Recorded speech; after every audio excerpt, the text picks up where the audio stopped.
Ladies and gentlemen, let's get ready to crumble!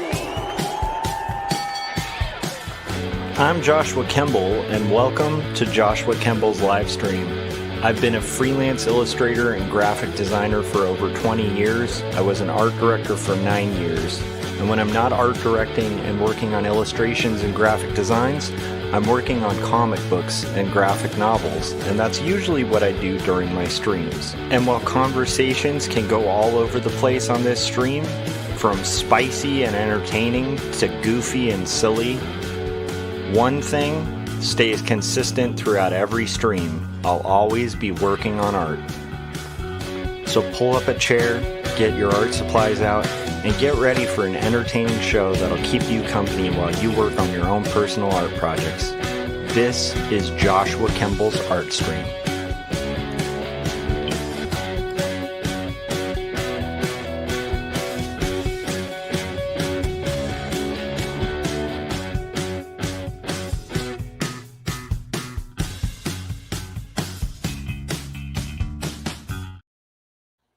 All right, welcome to my live stream. So I am working on the second illustration that I have from a client for No Starch Press. It's an illustration of a robot. This one's listening to the radio, and so it should be pretty fun. I need to knock it out before I can go to bed tonight, and so I'm just doing a hangout stream while I get it done. So, without further ado, let's go to our rough. So, just so you guys can see, this is Adobe Illustrator. This is what the rough looked like that I finally got client approval for. There had been a couple rounds of revisions. And from here, what I'm going to do is dim my images on my rough, and then we're going to basically finish the illustration tonight for this, which I'm pretty excited about. Yeah, and then I might have a change of clothes from the earlier stream because I did my workout. So that's where I've been. I ate some dinner, did my workout, hung out a tiny bit with the kid, and now it is time to rock and roll. So without further ado, let's get into it. So what I'm going to do here is start outlining and basically knocking out this robot illustration. I'm going to try to move a little faster than I did on the last stream. And again, you'll be familiar with this robot if you saw the last stream from this morning. This is basically the no starch robot. So pretty cool. How are you guys doing tonight? I know for me, I'm a mix of happy and a little bummed. Like, I thought I was going to get more done today than I did. My problem is, by the time I get to the weekend, I'm usually so flippin' exhausted. Do you guys ever have that issue? I'm usually pretty beat, and so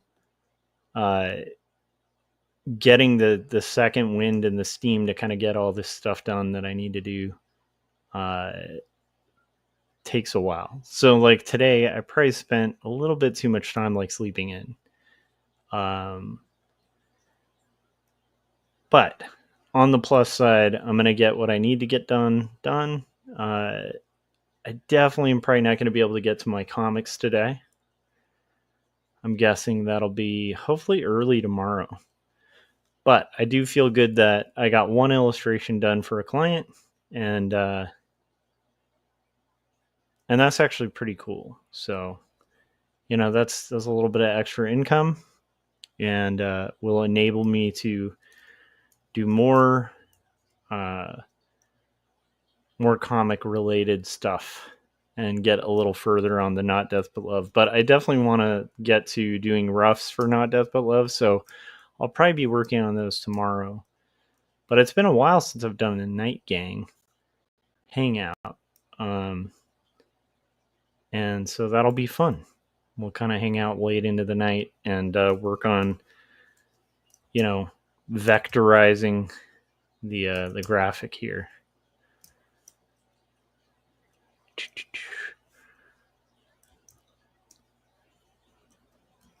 So I actually really like this illustration. I like the last one too. Actually, they're pretty cool. It's always fun to like draw robots.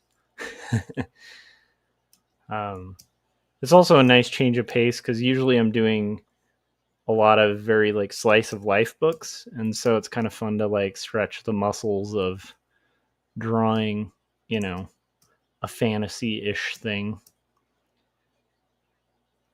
Now I know this isn't the most complicated robot in the world, but the fun part about art is even like basic shapes and stuff can be really cool if you render them with care. And I feel like that's kind of one of the tricks with art is kind of rendering things with care. So anyhow, I'm trying a new workout, and it's pretty interesting. I'm curious how much it's going to kick my butt tomorrow. Because anytime I try like a new thing that works different, muscles and stuff, it'll kind of come to get you the next day when you feel like you're making pretty good progress. While it's still new, it will possibly kind of get you, but who knows? Anyhow, I hope you guys are working on cool stuff. I'd love to hear about everybody else's projects.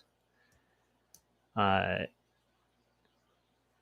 you guys weren't there for the last stream, I also have a 7-string guitar that I just got, which is a little outside of my style as a musician. I tend to play 6-string, but I got a pretty good deal on it, so I ended up getting the most metal 7-string guitar possible. With it's very goth. It's got some bat inlays on the neck, and it's very like matte black. I can't wait to see it. So the problem is when you order a guitar, I think I mentioned this on the last stream.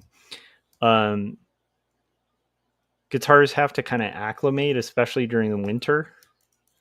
And so if you order a guitar that's like from the same area, let's say I went to like Guitar Center today or something and bought a guitar, you wouldn't have to really let it acclimate because it's going to be like pretty much the same weather, in the store as it is at your house.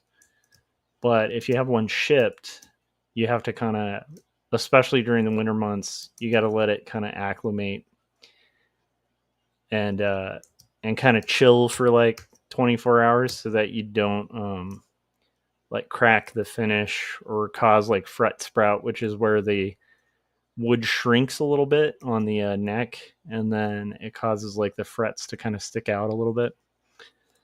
So rather than deal with those issues, better to just kind of leave it in its packaging for 24 hours and then let it kind of settle and then open it up. But I have to say, man, it takes willpower because I want to take a look at it and I want to mess around with it. That's another thing I wanted to get to today is I've been working on song 5 for the next solo album. And if you guys haven't heard them, I make music, and I have released quite a few solo albums this year, like 3 to be exact.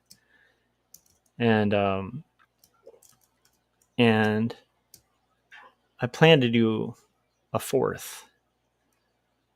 And I'm about 5 songs in. The 4th song is with my friend being mastered. And the 5th song, I'm like pretty far into the verse. And working on creating a chorus and some lyrics and stuff. So I have the lyrics and stuff for the first verse done and tracked. So I have to kind of come up with a chorus. Hopefully I'll have time to do that tomorrow. But it is hard to find time right now. Tomorrow I also have to do, we're going to be learning the grid technique where I teach. And I don't know if you guys have ever used that, but it's a technique of rendering where you can work really accurately from a photo. So you basically create a grid and then draw each box. Like you don't have to worry about drawing everything in the image. You worry about drawing what's in each box of the grid. And what's cool is if you do that, you end up with a very photorealistic result, which for me is kind of boring nowadays, but I think it's a good thing to kind of end the section on rendering with, because it does give you confidence as a young artist to know that you can replicate, like a photograph really realistically. And so, anyhow, but I have to prep like 200 photos with grids and stuff like that tomorrow, so that we're ready to go next week. So that's one thing I have to do tomorrow. Luckily, Photoshop has batch scripting, which is really cool. So you can kind of set in action to do any sort of repetitive task that you end up doing, and kind of like get to the point where you just hit F keys and it'll kind of do it for you. So luckily that should simplify the process, but that's definitely on the dock of things that I have to do tomorrow.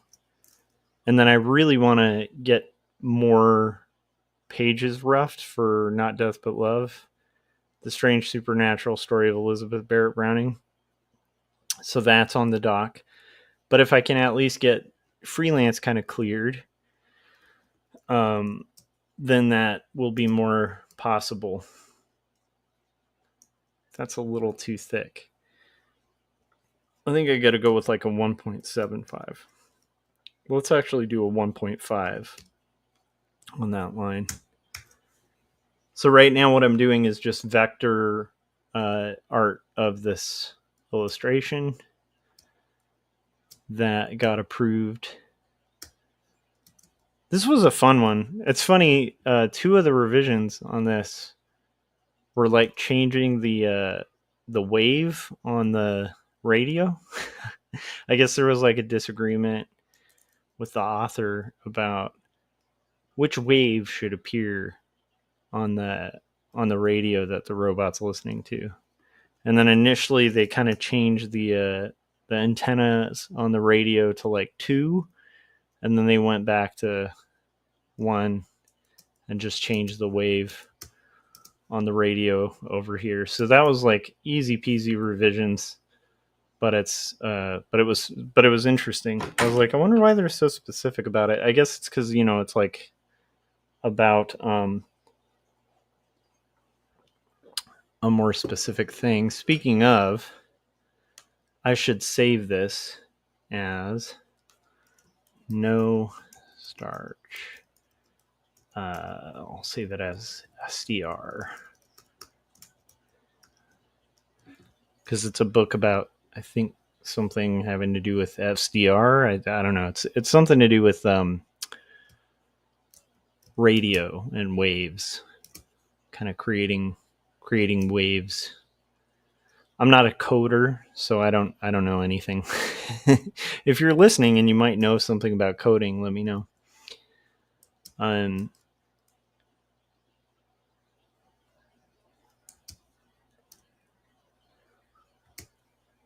Here we go. So what I think is really fun about life that I've been enjoying the last year or so is the frequent changes that kind of happen, and it keeps it really interesting. Like, I think that it's kind of cool that even at my age, like, you can kind of switch things up. I'm kind of excited because I'm going to be taking college classes next semester, and it's really crazy because I remember when I was in graduate school, how exhausting that was. So I'm a little nervous in that sense because it's like a lot of work. But at the same time, it's also exciting to kind of train in something new, and hopefully I'll be able to pick up some skills that'll help me with my new career. And help me be better at what I'm doing, you know? And I'm glad I have some real experience with it that I can bring to those classes, because I think sometimes if you're taking courses at a college, some of it kind of remains theoretical and doesn't have like as much real world application as it could um, when you're in the thick of it. But when you're in the thick of it and then you're learning about something you're actively doing, it's I think it'll be really cool because I can actually, freshly apply some of the stuff I learn and see what works. So I'm actually really excited about that. Anyhow,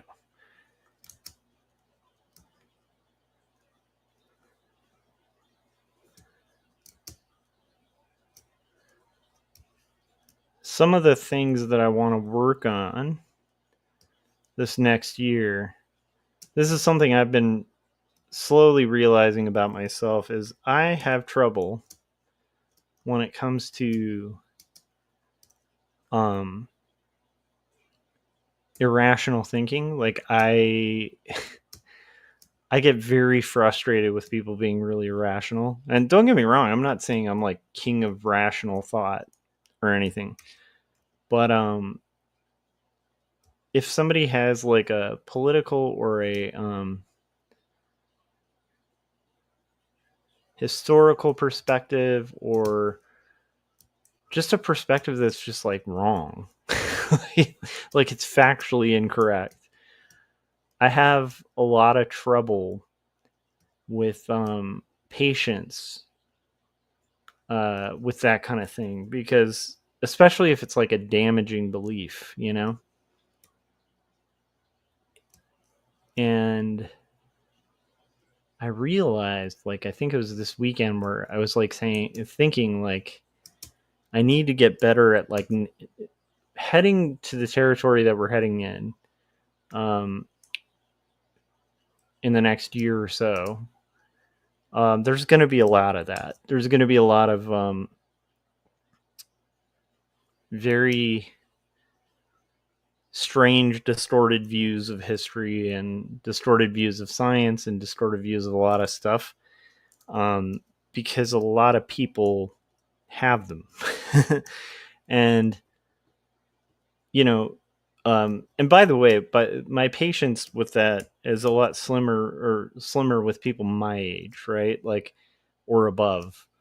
With people like young kids or whatever, it doesn't bug me as much because it's like, well, they're still kids. Like they're gonna have like weird takes on the world because they haven't like really had like a ton of experience. But when somebody's like my age and they have kind of like crazy views of what occurred in history, or how things went down, and like it's kind of like weird, uh, like very uninformed takes, it's very hard for me to be patient with that.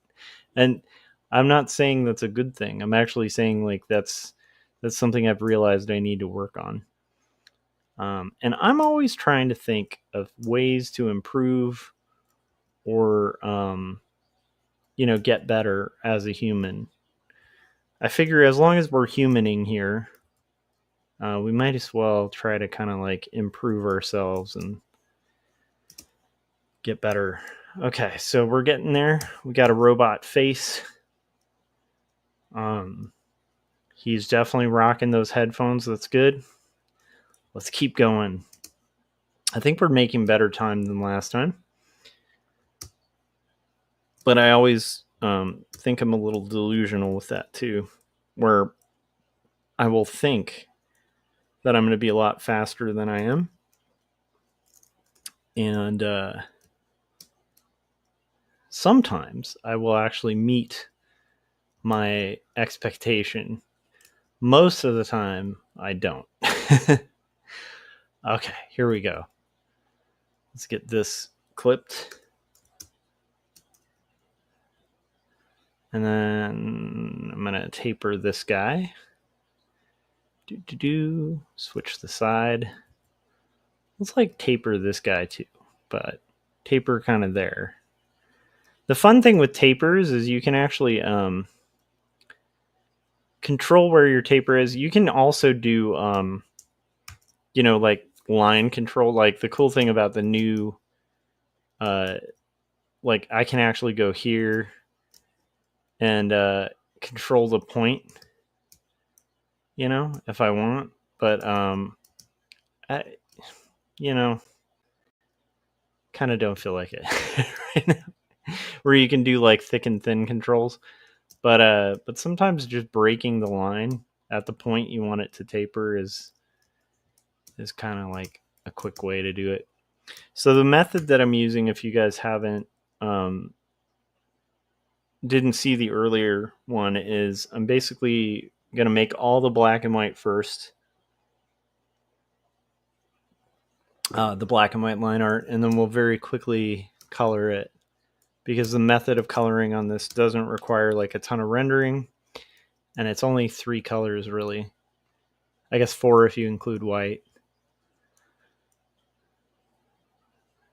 So the coloring part goes pretty fast. It's just like trying to get really accurate line work and color. And the last time I did this, I was kind of coming in there and adding some rendering early. But I think this time I'm going to get all my lines worked out first, and then I can kind of do that later. I love the Pathfinder tool in Photoshop because you can use a shape as like a cookie cutter, or not Photoshop, in Illustrator. You can use like shapes as a cookie cutter to kind of get accurate like outlines and stuff. It's pretty cool. I think we're good here.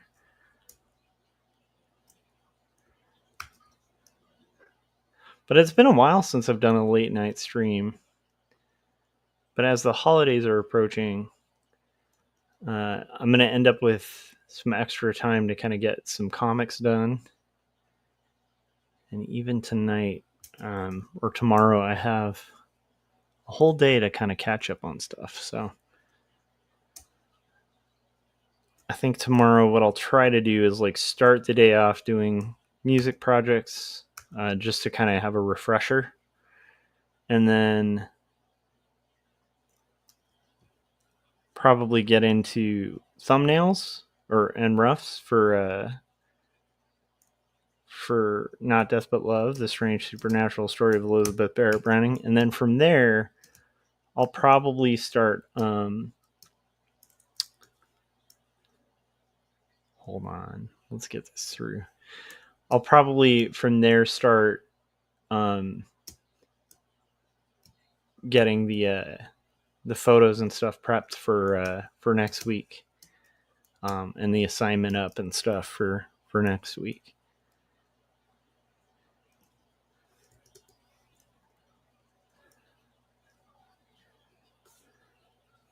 All right, so here we go.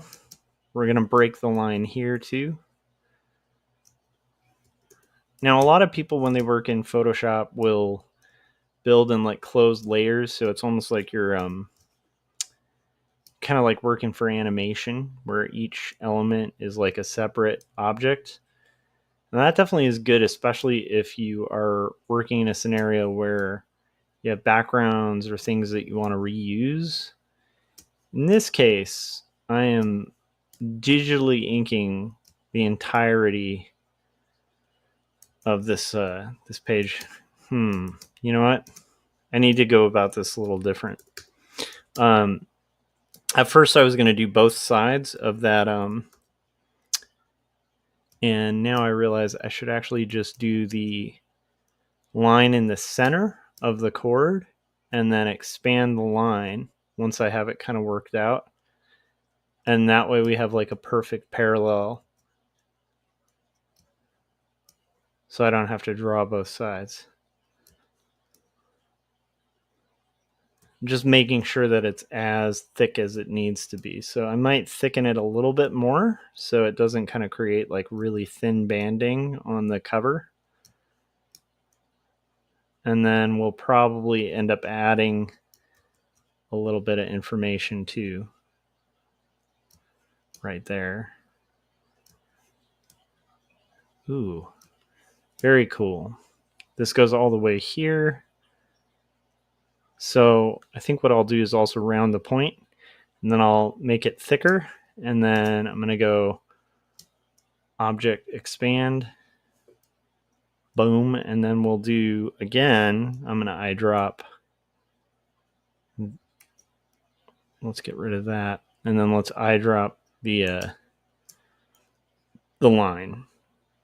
And then maybe I'll make it a 1 point line and make it go on the outside of the no, let's keep it on the inside because I need to break it here.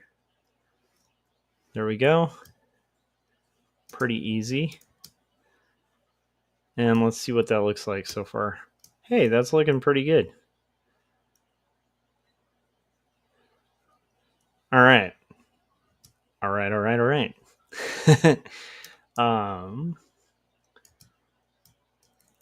Hopefully you guys are doing okay. I know for some people the holidays can be really tough. People who've lost loved ones and stuff like that. It can be really hard to go through, this era of time. But I also know like it can be kind of relieving for people to like see family and spend time with people and all that kind of stuff. But it's I think it's actually pretty stressful for a lot of people because there's kind of this expectation that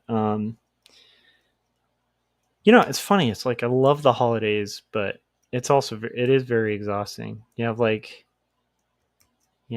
people who are expecting presents and parties and stuff like that you kind of have to prep for. And but at the same time you have this beautiful weather. Like I like when it starts cooling off. I think I talked about this on the last stream, but I'm not like a snow person. But I definitely feel like creativity for me really like increases a lot in cold weather.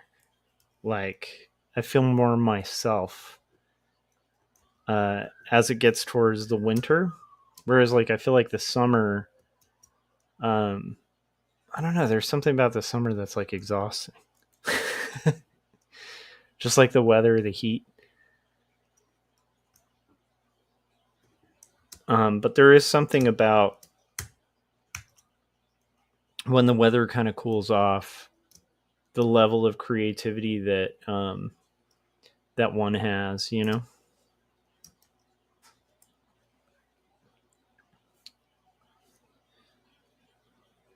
Let's see here. Pretty quiet tonight. What's interesting is usually chat's kind of busy, but it's been pretty quiet. And I'm guessing that is because people are doing stuff. They're in a similar boat to me where they have like a bunch of stuff they have to catch up on. Gifts to wrap, like places to be, things to catch up on before the inevitable holidays.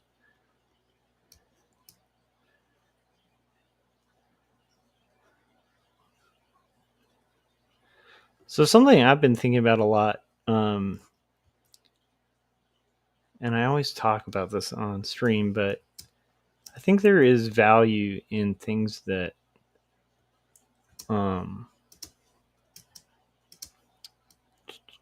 let's get this. I think there's value in making things. And I think that at times like we kind of forget this in our society, and at times it's like the message from the Grinch Stole Christmas, right?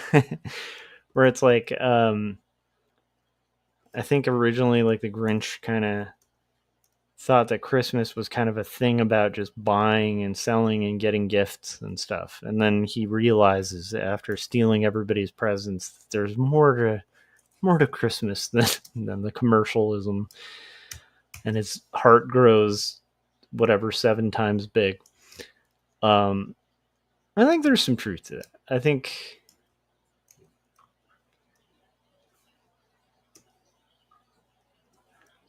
that it's very important that people don't get lost in the shuffle and forget their humanity, and the value of a human.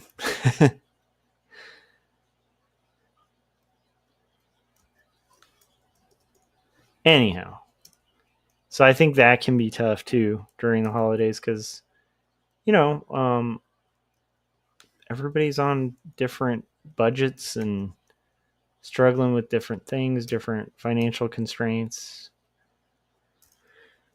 different family stuff.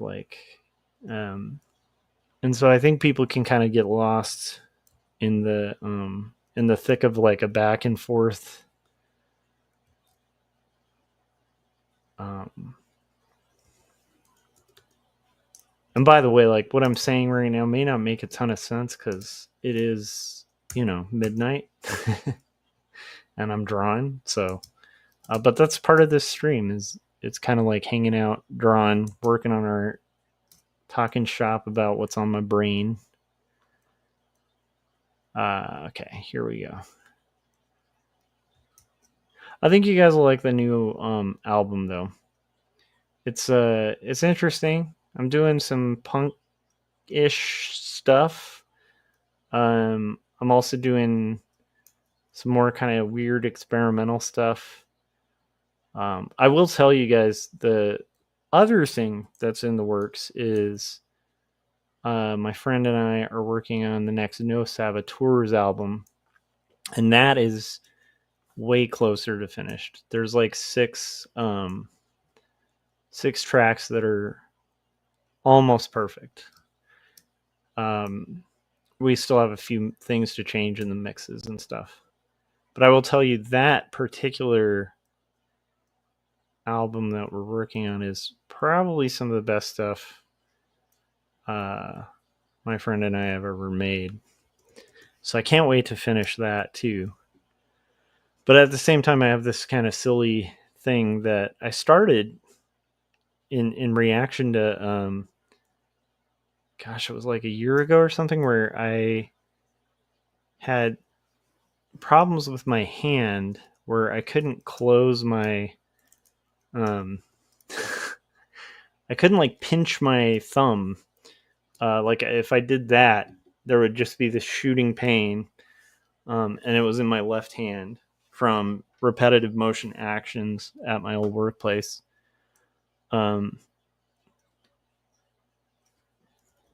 Which is funny because I think I was so like kind of company loyal at that place that I never really like when I went to the doctor and stuff. I never really like never said it was like company related. I probably should have because it was an injury from repeated motion on the job. Just doing a lot of actions on a computer. But anyhow, regardless, so I had this like month or month and a half where I couldn't play guitar and I didn't know if I would ever be able to again. And that kind of bummed me out because at the time that was one of those things where I kept putting it off and being like, one day, like I'm gonna, like if I retire or something like that, like I'll write music again.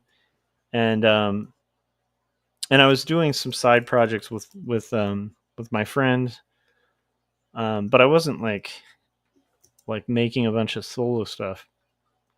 But then what ended up happening is I got like a cortisone shot in that spot on my hand, and suddenly I could use it again. And I realized like what a gift that is to have a functional a functional hand. And I was like, hey, I gotta write some stuff. So that actually prompted me to like work on a solo album. And then ever since then, it's like anything creative where um the fun part about making any finished product with creativity is you almost forget you can. Yeah, like I don't know. It's like the Stephen Pressfield thing from the War of Art where they talk about like resistance, like causing people to like not do the thing they should be doing. Well, I also think that you can kind of like spend time not doing something that you love and you almost get like amnesia, like you forget that you're capable of doing the thing. I don't know if you guys have ever had that, but like if you don't do something long enough, you can almost forget that you were ever able to do it. And then like the nice thing about returning to something that is a creative endeavor is remembering. Like it's like a reminder. Yeah. So I know I've mentioned this a couple times. You know, I'm a Christian, and I'm not a a right wing Christian, but I'm a Christian. I believe it, and I know that's weird and stuff like that. And I, you know, it's a huge thing for me, but also I don't proselytize or anything like that. But one of the things that I think about when it comes to that is in the faith that I have, it's like part of it is like remembering. Like there's a bunch of, things you're supposed to do like communion and things like that to kind of remember what was done. And when I think that used to be really strange to me was like these acts of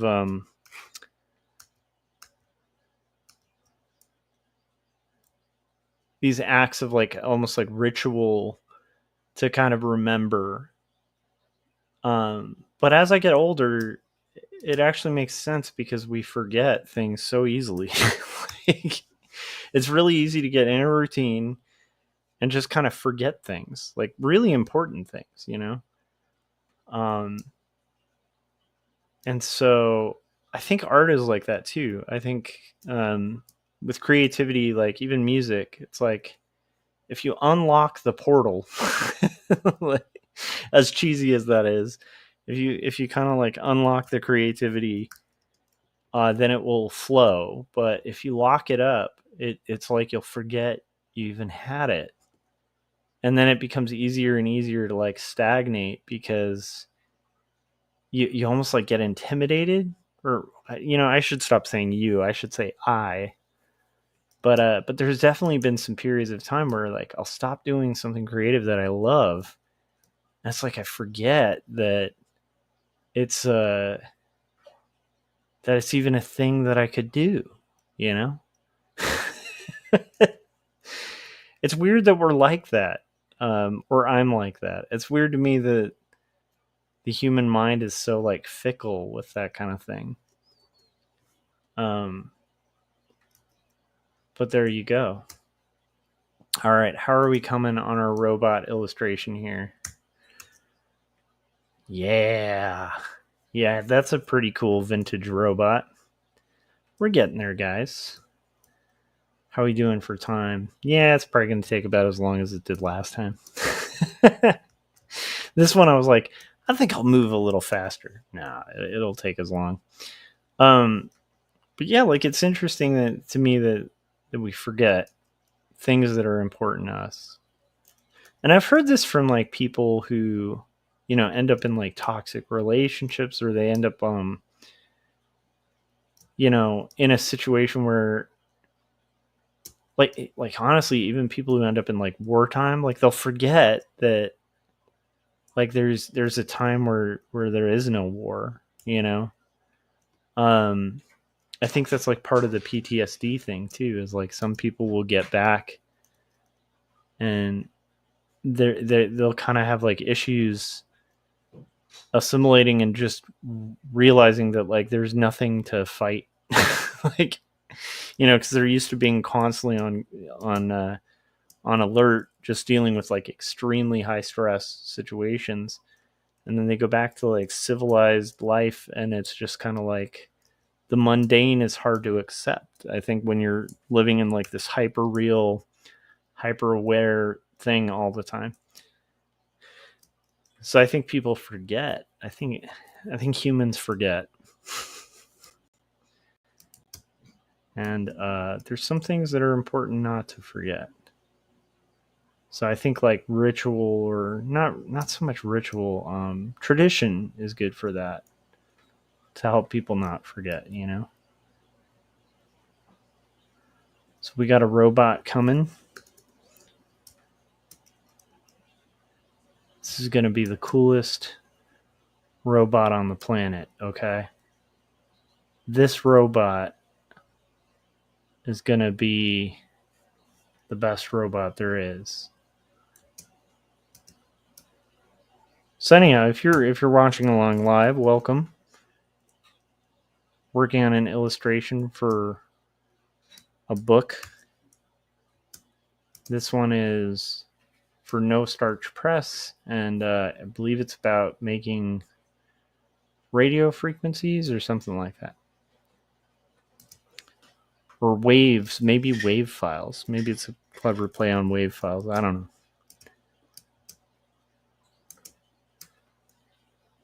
I do know, but it's just I forget. Speaking of the memory and forgetting thing.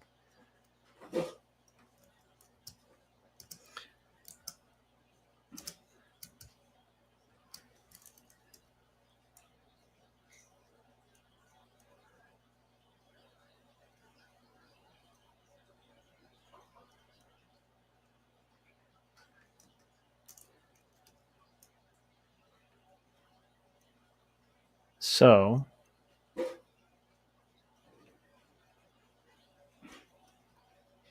here we got some hands, illustrating some hands.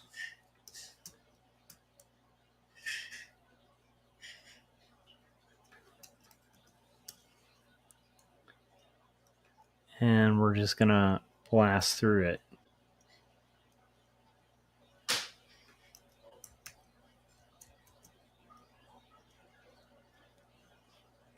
So anyhow, I had a kind of a moment like that with regaining the use of my hand or whatever, where I remembered how much I like playing music. Like I almost like out of like necessity recorded something, and then I realized like, oh yeah, I like love this, and I like forgot that I do. Or I had put that part of myself to sleep, whatever that is.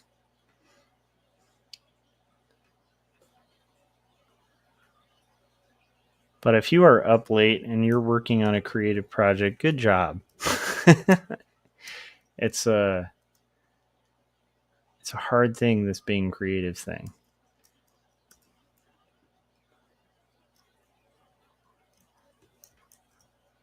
Part of why I'm staying up to do this is so I can clear the freelance from my dock, so that tomorrow I can work on my graphic novel.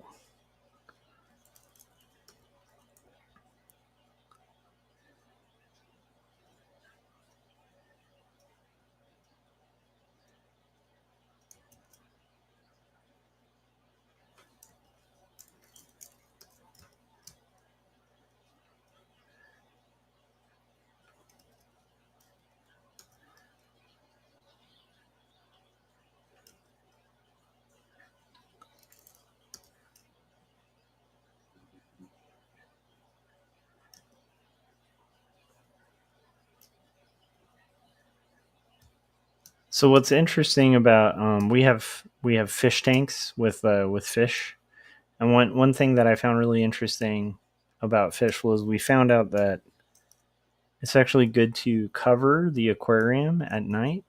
Like you actually cover it with like a blanket, because the fish otherwise will like lose their brains and think that it's just like permanent daytime, and they'll just go into like survival mode and like start, you know, getting like sleep deprivation and stuff. I thought that was interesting. I don't know. And then it's weird to me. Um, Maybe it's weird to you guys too, but I still think it's weird that fish sleep. Like, how do fish sleep? Do you guys ever think about that?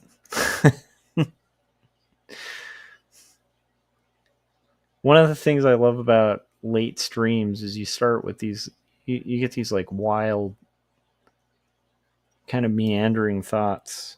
Like, how do fish sleep? Isn't it weird that fish sleep? I think it's strange that they sleep. They kind of float while they sleep, you know? And you can kind of tell they're sleeping, but it's very strange. It's not like human sleep. I think sleep is really fascinating.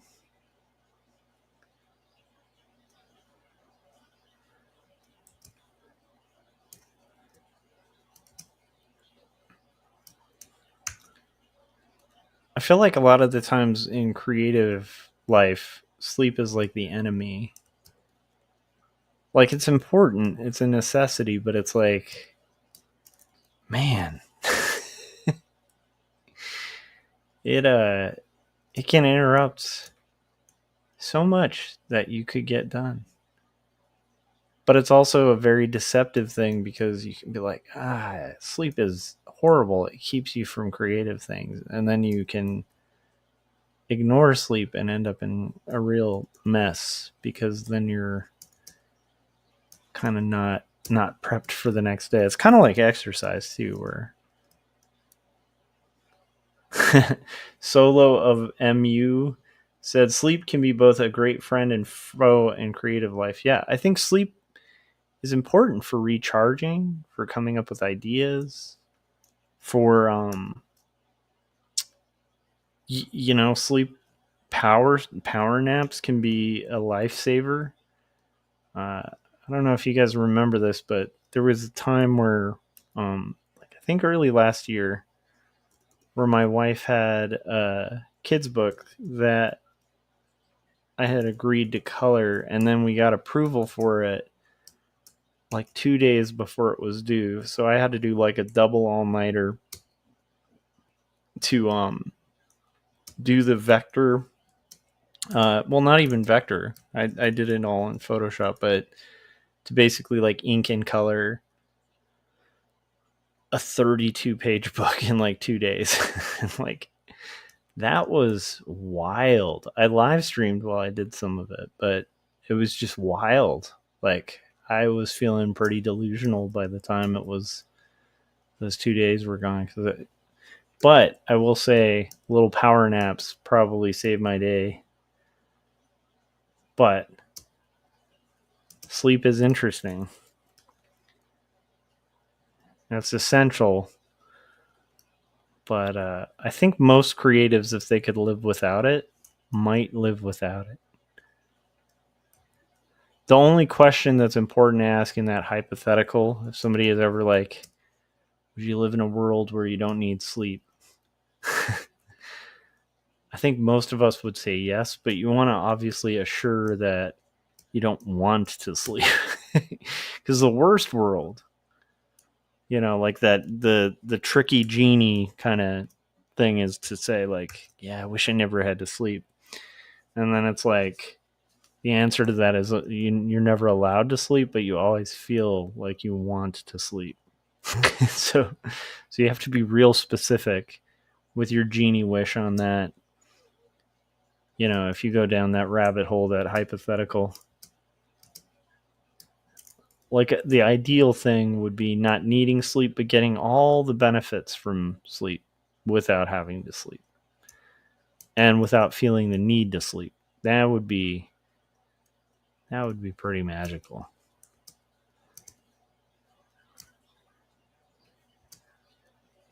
But then I think sleep can also be a gift for people who, like, if somebody's suffering, sometimes sleep might be the only time they don't feel suffering, you know?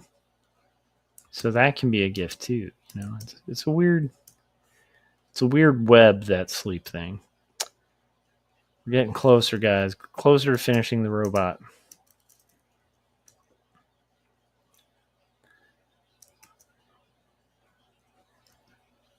I think I'm just going to do all the line work first, and then I'll do the shadows second, which is kind of the way you're supposed to do it. But on the last illustration, I was kind of like, meh. Solo of Moo said, ah ha ha ha, never trust genies. I get inspiring dreams sometimes or solve problems in sleep. Yeah, honestly, the greatest kind of sleep is the one where you go to bed feeling like there's some problem that you just cannot figure out and it's frustrating and you're like hitting a brick wall, and then you have a good night's sleep and you wake up and it's like the solution is there, like it's just clear as day, this beautiful solution, you know.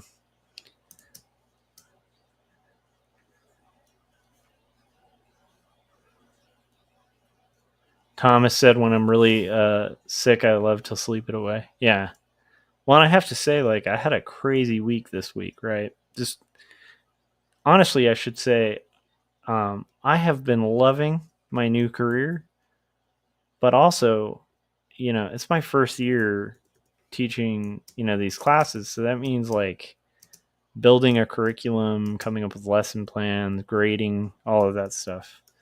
And the first time you teach a unit or like a class, you have so much prep time where you have to prep. Like so much preparation goes into the first time you teach a class. Like the beauty is like when you repeat it, then you can kind of refine, but you have a basis to start from. But building that base is exhausting, you know. Um, on top of all your regular, you know, duties that everybody has as a teacher. So I will tell you this, like when I got to today from this week, which again was a very fulfilling week, but man, I was beat. So I spent most of, I should say yesterday, since it's like midnight, but I spent like a good time sleeping in, just kind of like recuperating from a crazy week. And I gotta say, that was lovely. But if I were in a world where I didn't need that, that would be cool. You know?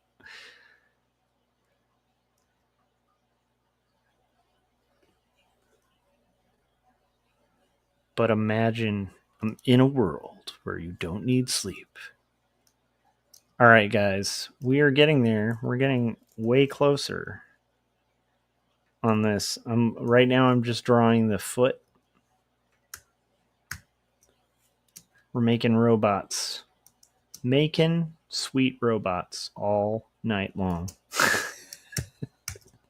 Okay, guys, I'm gonna put on a trailer and then we'll come back and kind of finish this up.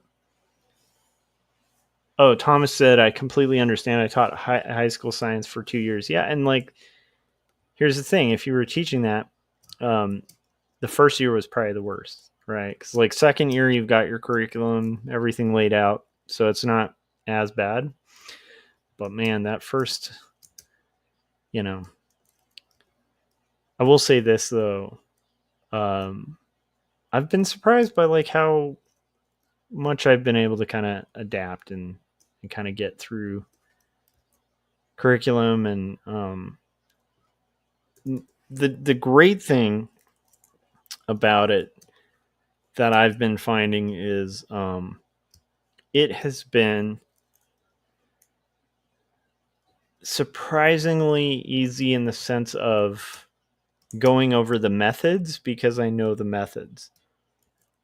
So like I don't have to refresh too much on like how to use the different mediums or like the basics of rendering or anything like that, because it's just kind of like in my blood, like I've been doing this for so long.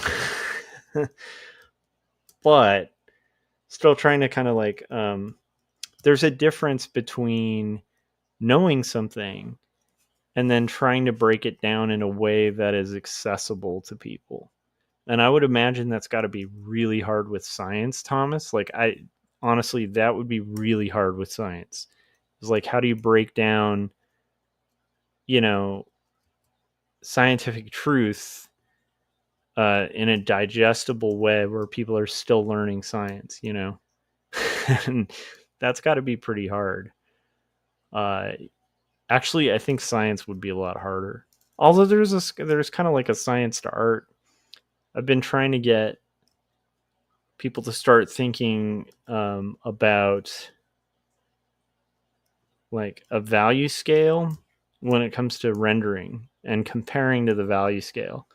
And so like kind of doing a more methodical, deductive way of rendering where you're looking at the lightest of lights and the darkest of darks, and then everything else you're kind of judging based on those things, like saying, is it lighter or darker than, this, is it, anyhow. So more of like an analytical approach, but even just trying to go through deduction is pretty tough.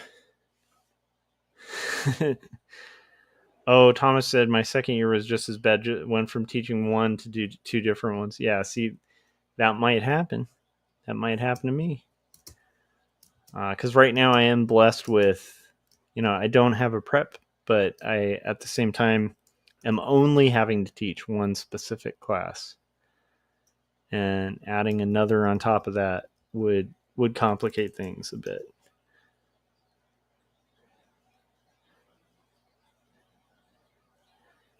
Okay, so here we go. But I will say it's also fun because it's fun to build a curriculum. Okay.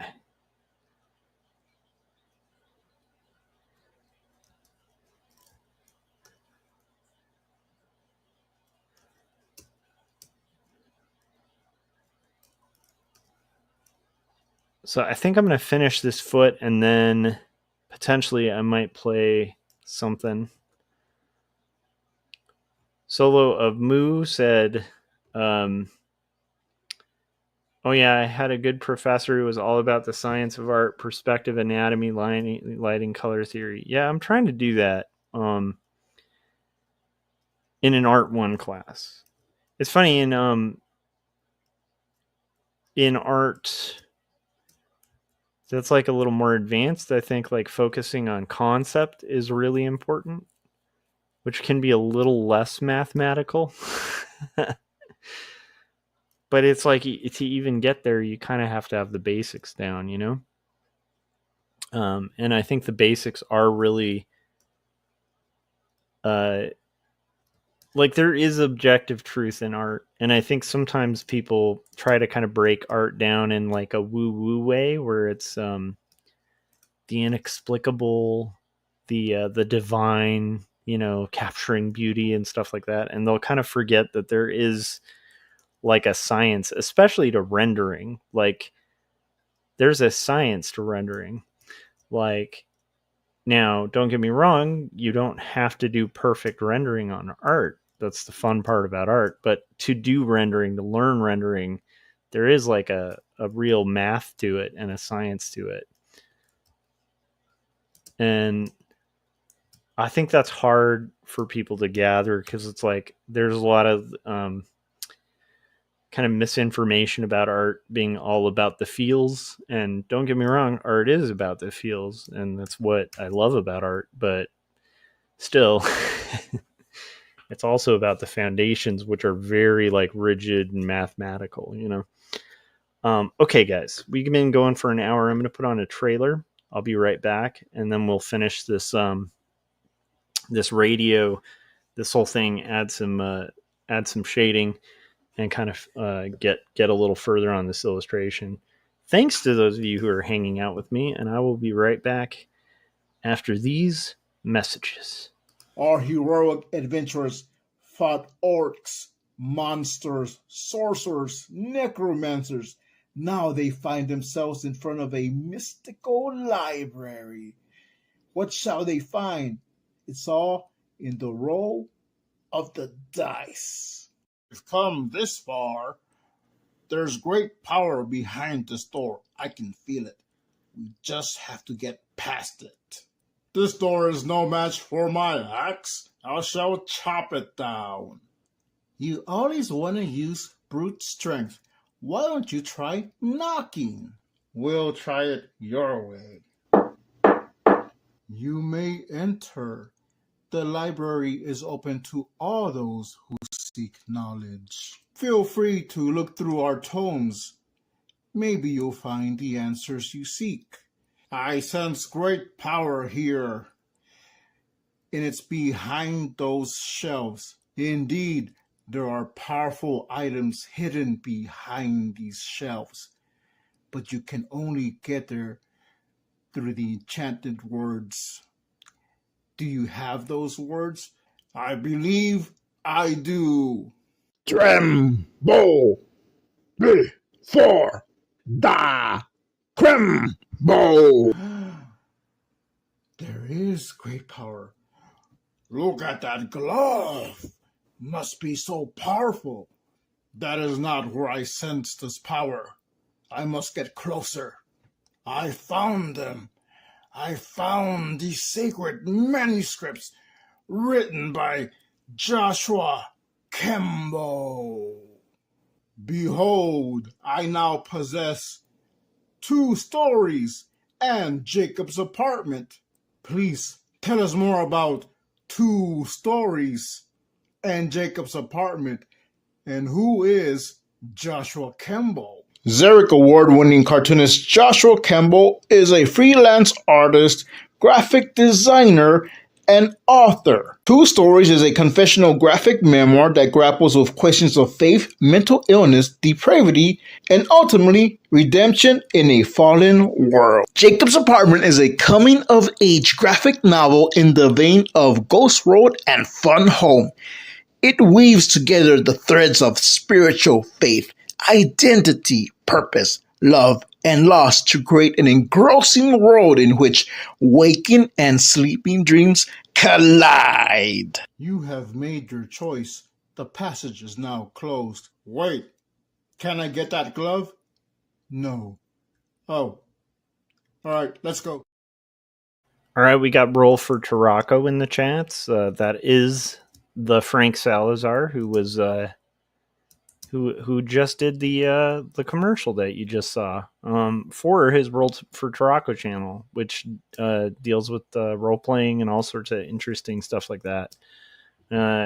Frank is a avid GM now, and that's pretty awesome, actually. I still envy those who live in Texas who can be in one of Frank's role playing things. I think that would be super fun. All right,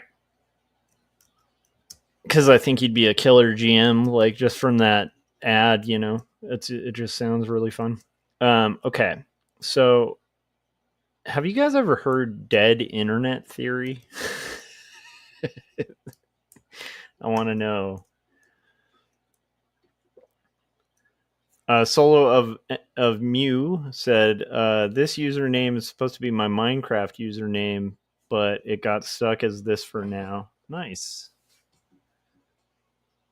Frank said, I have a game next week. Nice.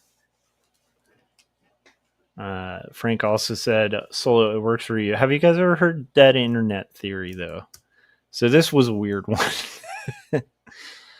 I had heard that there is a theory, and here's the problem. I need a Corey Kerr at this point to kind of explain it, because I'm sure he's heard dead internet theory. But it's kind of similar to I'm gonna summarize it in a way that's a layman because I've only just been introduced to this, right? But the gist of it is kind of similar to the AI problem where, um, supposedly AI is going to get to a breaking point. There's people who think that that might happen, like that AI might end up kind of like eating itself. Like, they've already had this problem with like um, certain times where like Chat GPT ends up disseminating a lot of false information because it starts instead of pulling from like the way AI apparently, I don't know, I'm not a programmer, but the way it apparently works is like by pulling from a pool of things made by humans, right? And then it's approximating those things, kind of using analytics um and kind of coming up with like a web of possibilities or solutions from like human made products. But what happens when like the image pool for like AI stuff, which by the way I'm adamantly opposed to. I really don't like AI. I feel like AI should be for things that are fun. Like things that are fun shouldn't be AI. AI should I misspoke there. AI should be for things that suck. Like, could I have AI do my laundry? Could I have AI, you know, do some of the menial tasks that take me away from things that are meaningful? But what I don't want AI for is for doing meaningful things. Like that's that's like that's the wrong future. Like the right future would be all the things you don't want to do are automated. you know. Anyhow, so there's this theory about like AI will eventually like potentially eat itself because if it propagates so many images that are fake that are derived from human images that it starts approximating its own images and then continuing to approximate and approximate and approximate. Eventually you're going to end up with this pool of just nonsense. you know Well, there's a theory called dead internet theory that is, there's a lot of botting that happens online. I'm barely aware of this because like my channel is so tiny. Like, who would know? Um, but apparently, like most, like a bunch of big creators, bunch of companies too, like will you know pay for bots to kind of like exaggerate their views or exaggerate people on a live stream. And so there's this theory that like that we might have already reached a breaking point where like a good percentage of the people we talk to online might be bots. Um, and a good percentage of like viewers and stuff like that could actually just be bots, which is nuts. It's wild to think. Um, I don't know. So anyhow, I guess it's called dead internet theory that like the internet's already gotten to a breaking point where bots are feeding bots and they're like viewing and starting to have conversations with themselves and like it's really interesting.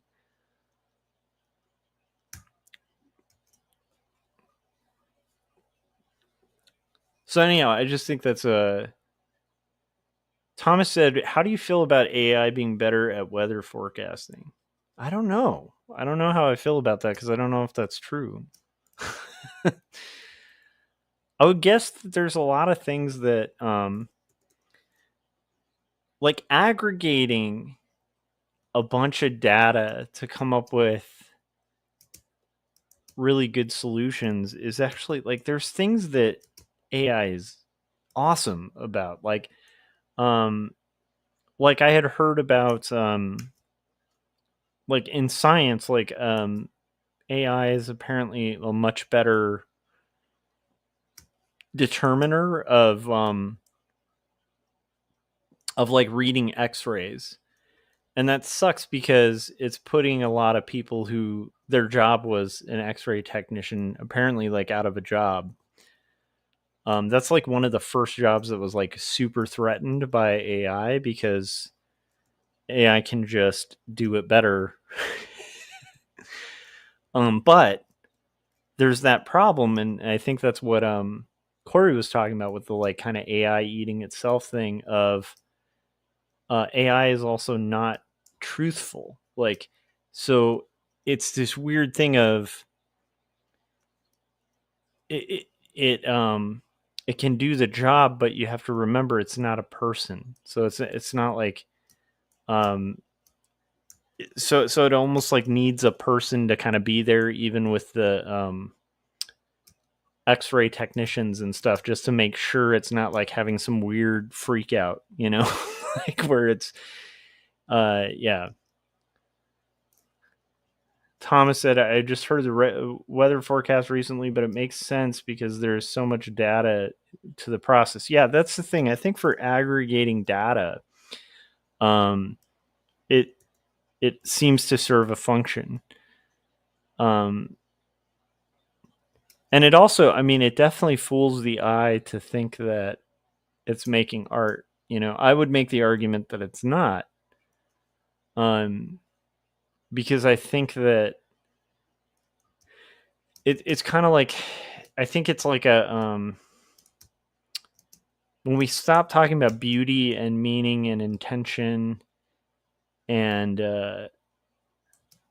some of the deeper things like the humanities, like philosophy and stuff like that, and we start looking at the world as just like a commercial market, which makes sense that people would start getting there because we're in a commercial society, then I think from that viewpoint, it's really hard to like be against AI or whatever, because if we're talking just profit margins, it's probably the way to go. But if there's something deeper about art, if there's something more fulfilling or something important about communication between humans, that goes a little bit beyond just like commerce, then like the AI thing is pretty scary. But anyhow, so here's the thing that comes into the Solo of Moo said it's a missed basket. They mostly find it gross. The younger generation that got to it faster don't see the problems as much and see it like any other toy or tool. Yeah, and I think it could be a tool, but I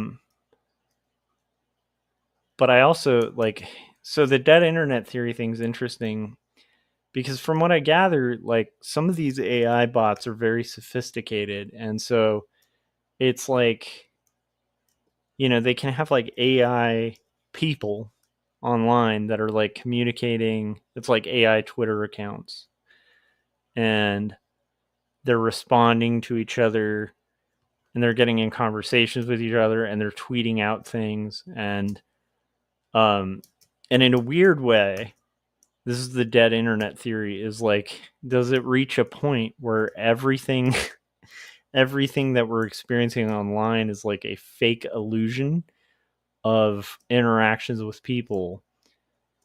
Like, do we reach a breaking point? Have we already reached that point where we can't even really differentiate? That to me is interesting and a little scary, because it could almost like, in theory, be like like a good percentage of the internet could already be there. Anyhow, I don't know what I think about it. I'm not read up on that enough to like really have much of an opinion, but it was an interesting thought exercise, was like the idea of like how much of the internet is just dead internet, where it's just, if you look at like giant shows and stuff like that, like how many people are actually viewers, or like how much of it is just an AI? Like, and then the weird thing is has it reached a breaking point where people wouldn't even know? That's the I don't know. It's really weird. Solo said the industrialization of art, even before AI came about, played a role in burning the line between inspired work with humanity or just another cash grab.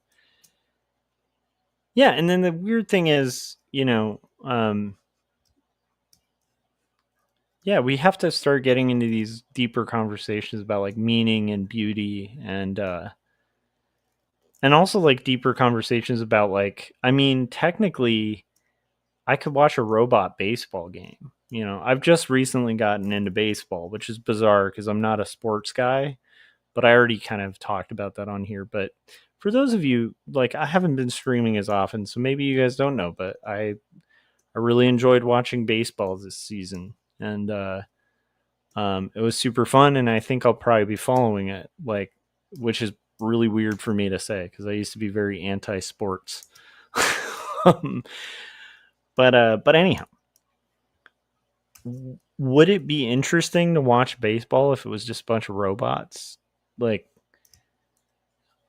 I don't know.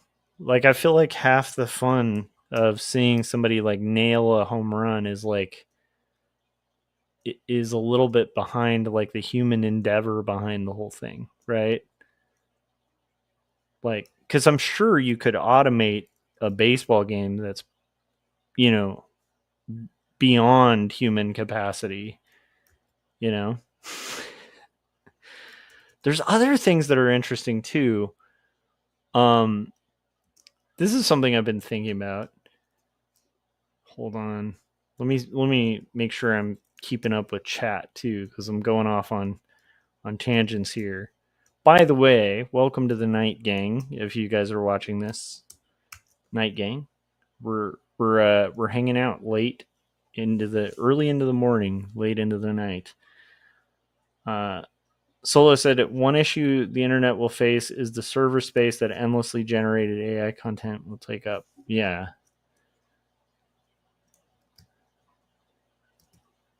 Well, and then like even analytics, are they even going to be reliable when like half the customer base is like bots? you know, like will statistics just become completely useless when it comes to marketing? It's an interesting conundrum. Where it's like, man, anyhow,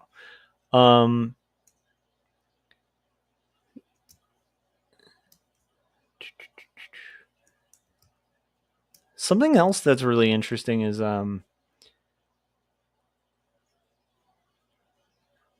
went down a rabbit hole and watched footage of what was happening in Ukraine the other day. A lot of like war footage, and that's weird too because I think a lot of people had assumed that modern warfare would never really end up. Like we would never have like a World War I type trench war ever again, And what's weird is because of drones, now there's trench warfare. And I think it's also because of the terrain and the situation in Ukraine where there's no air superiority. That a lot of what's happening in Ukraine now is like World War I style trench war with like humans, and it's one of those things. I don't know if people would have guessed that it's what was it's kind of a reminder, like when I had to teach history last year. I taught like world history, civics, US history, that kind of stuff. It was one of the things I was telling my students was like, teaching about like the space race and kind of what's behind the space race at the time was a subtext, right? Of like the technology wasn't just, oh, cool, we can get to the moon. It wasn't, oh, cool, look at how amazing humans are as we orbit the Earth, the subtext was like everything we're sending to space could be a weapon, right? um, that's the subtext of like most innovation in nations. Like it's just the way it goes, and that goes for like anything, like little household drones. Like the drone deliveries that Amazon and other companies have been trying to kind of like innovate. Um, little RC drones that were for like filming cool YouTube videos and stuff. All of these things are tools for war, you know, and they're devastating. And it's like one of those things of like where I feel like it's that conundrum of the sciences of like innovation is so cool, but at the same time, like when you innovate, um, it's hard to know what's going to be used as a weapon. And a good guess, if you just judge it by history, is everything will be used as a weapon. Like it's just almost like inevitable. Solo said, I thought statistics were already useless. I agree with you. Frank said the night gang's back. That's right, it's back. Frank said 90% of statistics are made up 50% of the time. The other 40% are made up at different times, and the other 10% that isn't made up is a user error. And he said, don't take my word for it. I just made it up. That's funny, Frank. Diggs BTW7 said, hello, what's up? How's it going? Working on some art, drawing robots. I'm drawing a robot, working on a final illustration based on my rough that had multiple iterations. Most of the original revisions on that rough were, again, really funny because like they weren't a wildly crazy thing.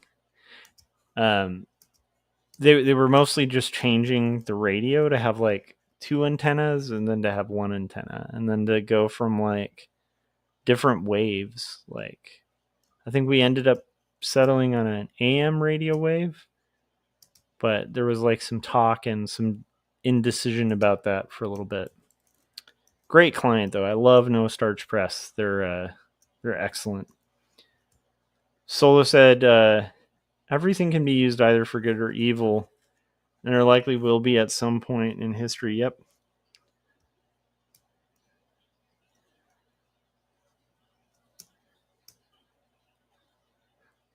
So yeah, that's the bizarre thing is because of drones and then the conditions on the ground, like the terrain of Ukraine, like the ability to achieve like total air superiority has been just like nullified. Also because of more modern like air defense systems and stuff. So yeah, it's just like it's strangely like a lot of that war has been like old school World War One trench warfare, and that's just not like that's nuts. That's nuts to think that exists in the modern age. It's just wild. Like unthinkable. Like if somebody had told me that, you know, a country would be fighting a trench war in 2024 or whatever, I would have just laughed them out of the room. Like, you know, it's wild. That's wild that's happening. So I guess what I'm getting at is like, you never know when advancement might actually also lead to like regress as well. Like you can have progress, but there's also like things that like maybe things get so advanced that it regresses to older ways, you know? Like the technology gets so good that it forces us to reverse course on progress to like kind of older ways of doing things. It's interesting to me.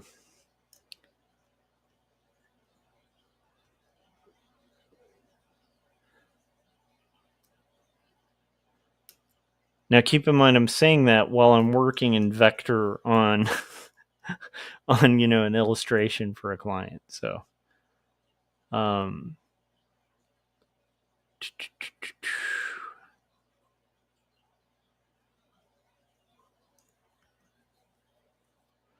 but yeah, it's just something I was thinking about.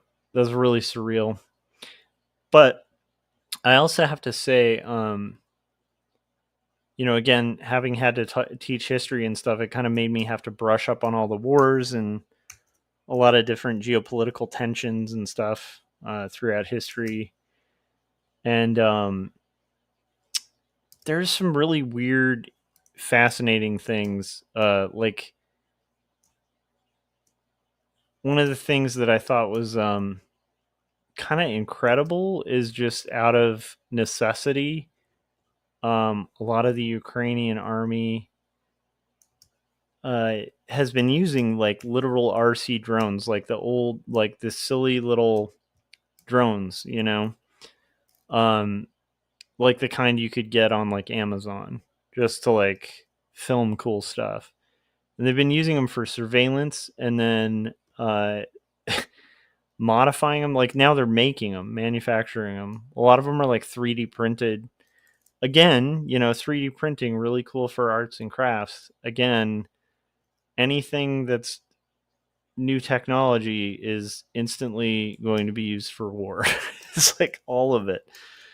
But anyhow, so they've come up with these tactics where they'll take like a little like tiny drone and like they strap like a grenade to it and then they'll just or like an explosive and they'll hover over a tank that's like a multi-million-dollar tank and with this like $20 drone and then just either kamikaze into the tank and just explode it, like hovering over it, or sometimes they'll even have like a device that'll cut the connection to the explosive and just drop it in the tank, and they just explode these tanks, like a tiny little drone just blowing up a giant tank. It's wild.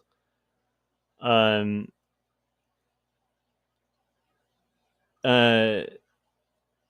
Frank said Terminator was just a movie made up robots that mimic humans, flying surveillance robots, aka drones, computer technology being dependent on too much. It feels like it's right around the corner.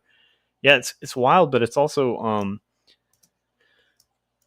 it's like it's kind of cool and it's horrible, but it's also cool considering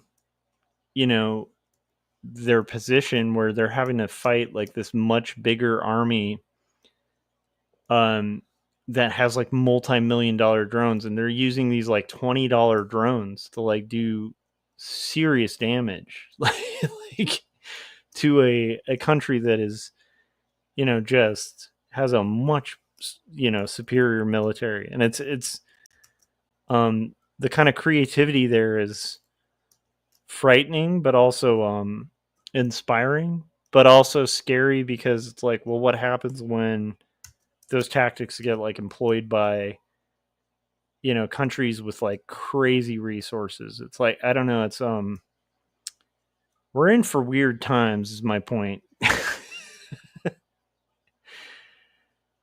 but again, it's kind of interesting what people come up with under duress or like out of necessity. That creativity in itself can be used for good or evil. So I do think sometimes it might be good for us to ask what the monsters we're unleashing are, you know? But then I also think sometimes it might be hard to even tell like what we're innovating, you know? Like we always ache for progress as people, and I think that's what humans inevitably do is like we want to discover things and figure out how everything works. And I think that's just kind of inevitable, but it is that kind of two-edged sword of like, is progress really good? I mean, we've expanded human lifespans, you know, quite significantly. We've definitely got ourselves in a scenario where we can, you know, we live like kings compared to, you know, previous generations. Like, can you imagine, like, you know, like kings in the, let's say you're a king in like the 1600s. Do you think your house or your castle is as comfortable as like a standard like one bedroom apartment in America? Because you don't have central heating, you don't have really great plumbing, you know, you don't have a lot of antibiotics or like access to medicine. So like, I, I guess I'm just saying like even like the most destitute people in the United States live better than kings did. And, you know, it's just surreal, you know? So that's kind of the cool thing about the advances of science. But also, we just come up with more and more ingenious ways to do horrible things to each other. So it's like, well, yeah, cool. We all have central heating, but we also have weapons that could demolish the Earth like 6 times over. You know, it's this weird. It's just a surreal thing, you know. And it's like a lot of these are like truisms, but it's just like bizarre to think about that. Um, Thomas said, not to be rude, but do you think the plug should go through the radio's bezel? Um, I don't even know what that means. I'm sorry. Yeah, you have to explain that. I actually don't know what a bezel is.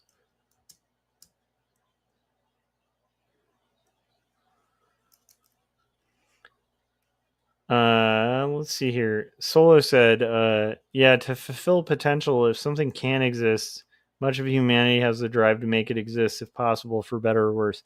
And the sad thing is, we have a really weird way, even if it is for better, of taking the better thing and just um making it like awful. Oh, the outer case. Oh, you're saying like it should be, yeah. Yeah, I agree. I need to move it. It was me correcting something on the drawing, but because I had that wonky line there, but it does need to be here rather than yeah, that was a little strange to have it here. Now I get what you're saying. So that means that this needs to move here. Oh my gosh, thank goodness that was an easy move. Because I was worried that was gonna be a tougher one. Thank you for mentioning that, Thomas. I shouldn't have tried to cheat that because that would have looked weird. Frank said Jeff Bezos from Amazon.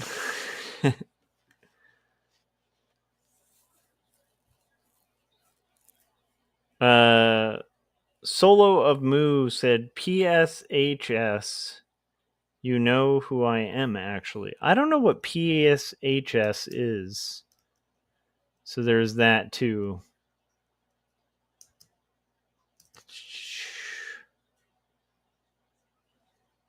Yeah, so I always find like, oh, cool, okay. Solo of Moo said, this is my other account, but yeah, I'm Anna. Happy to see you. Nice. That's awesome. Psh is just, oh, push. Push. I like the push. That's a good sound effect. Pshaw. That's another one I like. All right, guys. We got a radio going here. Look at that beautiful radio. Look at this beautiful single line illustration. It's getting done, guys. Frank said, I knew it was Anna. He's like, I knew it was Anna all along.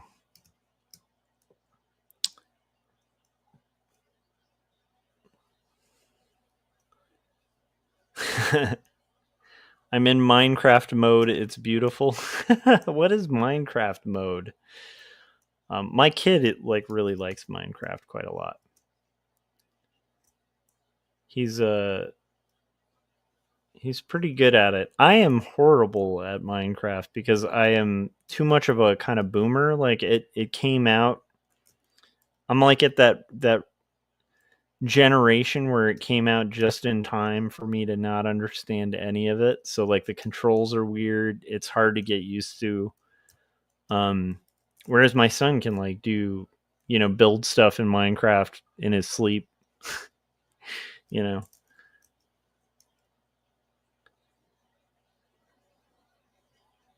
So here we go. We've got our radio going here. If you guys want to hear one of the worst REM songs ever made, and I like REM, but I'm telling you, if you haven't heard Radio Song, prepare yourself. It is like most REM songs are great. It is like it's horrible. It's one of the worst songs I think ever written. And what's weird is I think the guy on it was like KRS-One. And I think it's his worst song. It's like they combined their powers to make the worst song they possibly could. And it's on a pretty good album called Out of Time by REM. But I'm telling you, if you want to hear the most horrible REM song ever made, check out Radio Song. It's got like it puts like Blondie's like attempt at rap is better than that song, Radio Song. So anyhow, check that out, guys. My gift to you. Once you've heard it, you can't unhear it. You'll just be like sitting around going, "What are you saying? What are you playing?" It's so bad. It's like it's the epitome of like the kind of 90s everything needing to rap, but it's like really bad rap, like so bad. It's just a bad song. Frank said, I think when Minecraft came out, I was like, this will never catch on. And I made a MySpace account and said, MySpace will be forever. That sounds like my kind of forethought there, Mr. Salazar.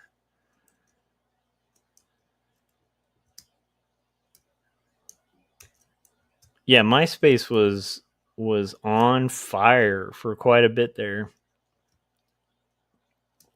There's a lot of memes about that where people are like posting pictures of Tom saying, do you miss me yet? Like, with all the crazy chaos of social media lately, it's like, maybe MySpace was kind of the jam. Maybe we should maybe we should all just open up MySpace accounts.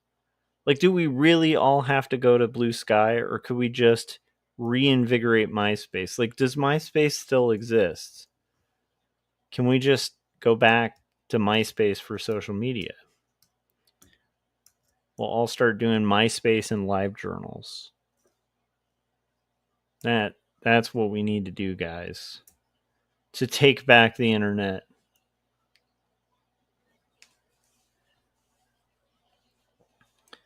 Solo of Moo said, I remembered it for the emo and scene kids. I was a nerdy emo scene kid. And I loved MySpace. Now that was that was kind of one of the early, it was kind of all about MySpace and LiveJournal back then. You want to get a little more artsy, write stuff on LiveJournal.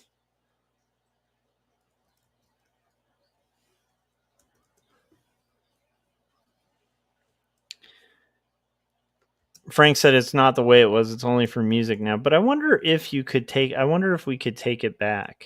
Could we start a movement of migrating back to Tom? Can we do that? I think that would be incredible. That would be the funniest thing. Where it's you know what? Screw Twitter. Screw Facebook. Screw Instagram. We're going back to MySpace, guys. Okay? That's where it's at. That's where it's always been at. We just forgot. All right. What do we got here, guys?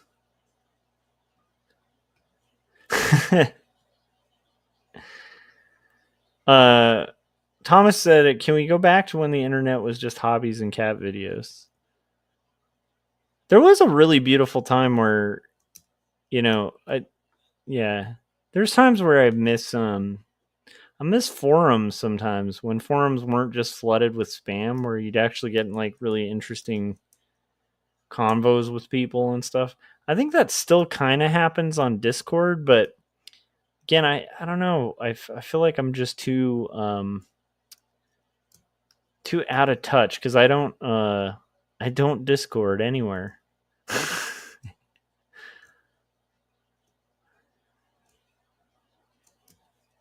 I do like the Discord.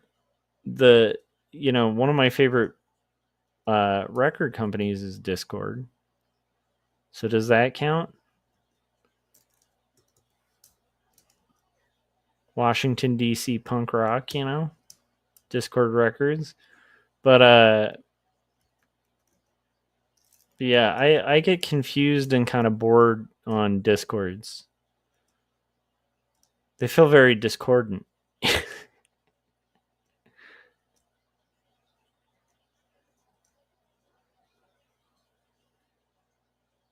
Thomas said the internet went down when normies found it. I feel like it was kind of fun when it was just starting to have nerds. That there's this sweet spot, in my opinion, of the internet where you didn't have to be some crazy coder or anything to participate in the interwebs. But it still was kind of a geek's paradise for a little bit there. And then I agree with Thomas. It kind of left the geeks. Solo said it's hard to have those fun broad chats when the server is centered on just one topic.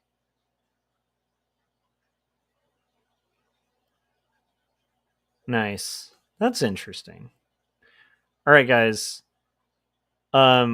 We have most of the line work done. Now I need to I gotta kind of take a break for a second, get a refill of beverage. Thank you guys for joining me in the Night Gang. As the Night Gang, while this commercial is playing, and while I'm getting a drink of water, hit that like button, hit that bell so you get notification when you're about to go live. I'll be right back. I hope you guys are working on creative stuff. That could be something too. Let me know in the chats what you guys are working on. I want to hear what you're working on early into the wee hours of the morning. Or is it not the wee hours of the morning where you're at? That being said, here is the trailer for Jacob's Apartment.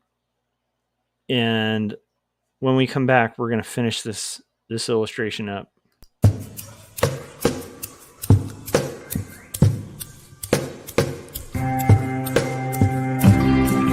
Speak clear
right, guys. So that was a while ago when that came out, but I still have fond memories of when I dropped that graphic novel.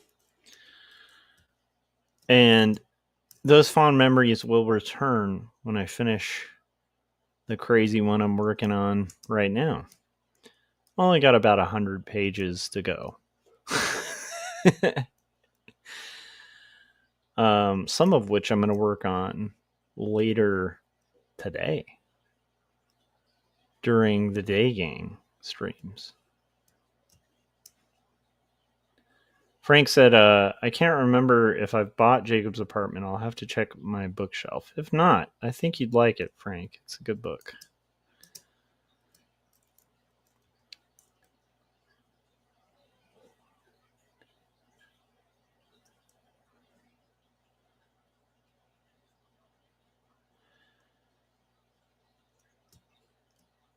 Solo of Moo, or aka Anna, aka Minecraft Anna, was saying that they dig the music.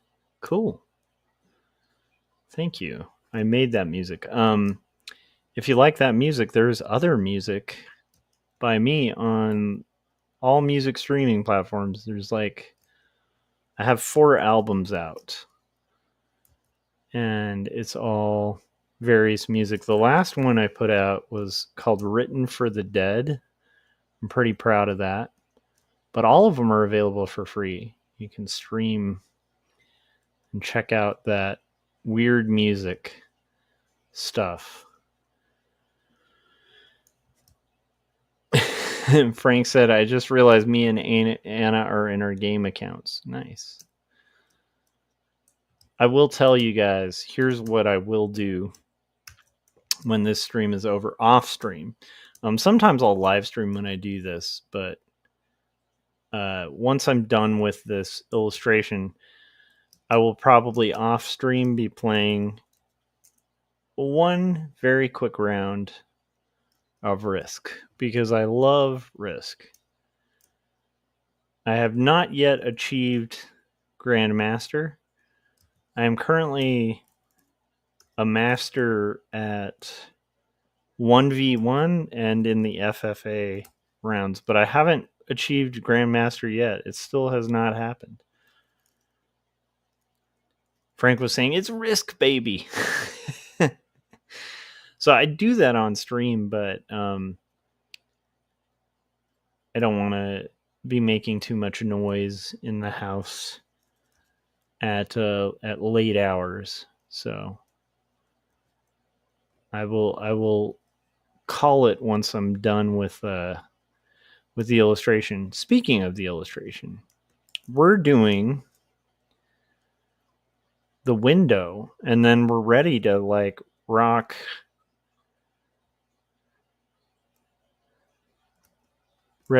some business here. Okay.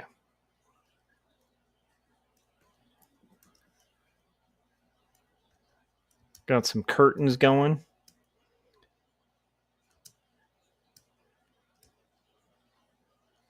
Not bad.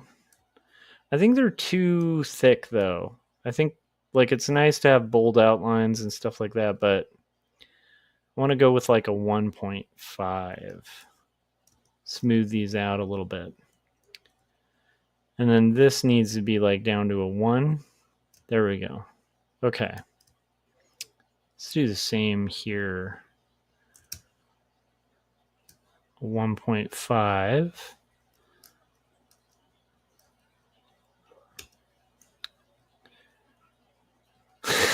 Frank said, what's Pink Floyd? It sounds like you're adding another brick in the wall. That's right. I actually really like Pink Floyd. In high school, I definitely had some Floyd moments.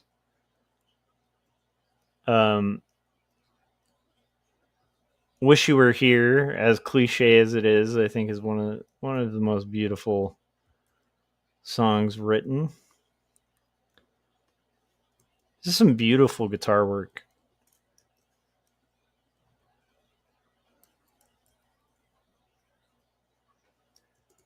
But that actually reminds me. So when I was a kid, back in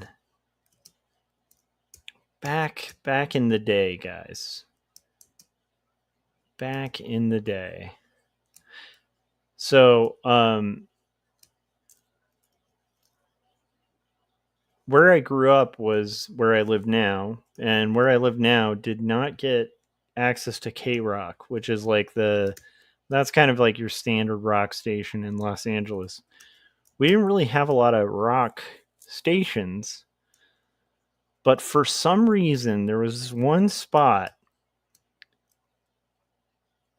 where we could set up the radio, like my sisters and I, and we could get access to this radio station called 91X that was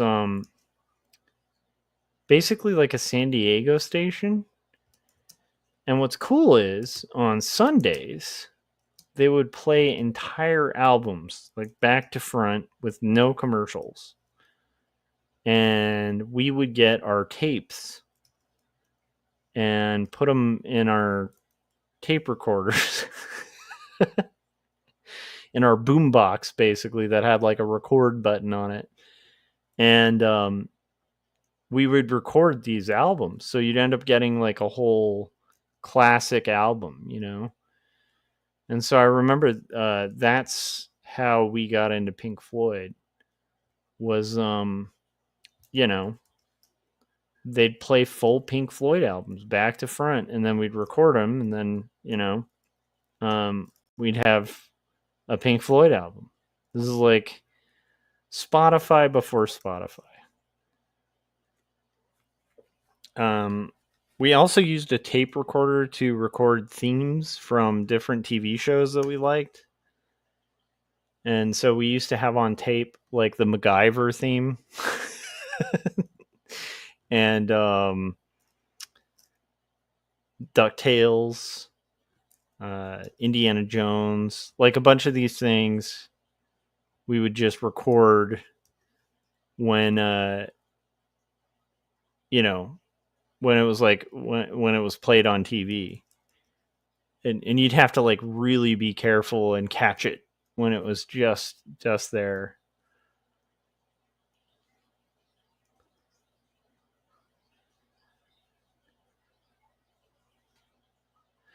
Frank said I used to record comedy routines. Oh yeah. I had friends who, I wish I had those tapes actually still. I had friends who would come over and we'd do like a fake radio show. Yeah, a lot of fun stuff like that. I always envied kids that had tape record, like video cameras, because you know, I think I've mentioned this before, but we weren't like super well off, so like a video camera was like crazy expensive to us, you know, when I was a kid. Which is wild to think that like everyone now has a video camera in their phone, you know? And again, one of those weird things that like you'd think, cool, cell phone technology is advanced and stuff. And it's like, even that, like I said, those surveillance drones, those things are like, those little household drones are used in warfare now, you know? And so are phones. Like, it's so weird. But anyhow, original Twitch chat said, do people really not know what tape recorders are? I feel like that should be a common knowledge thing.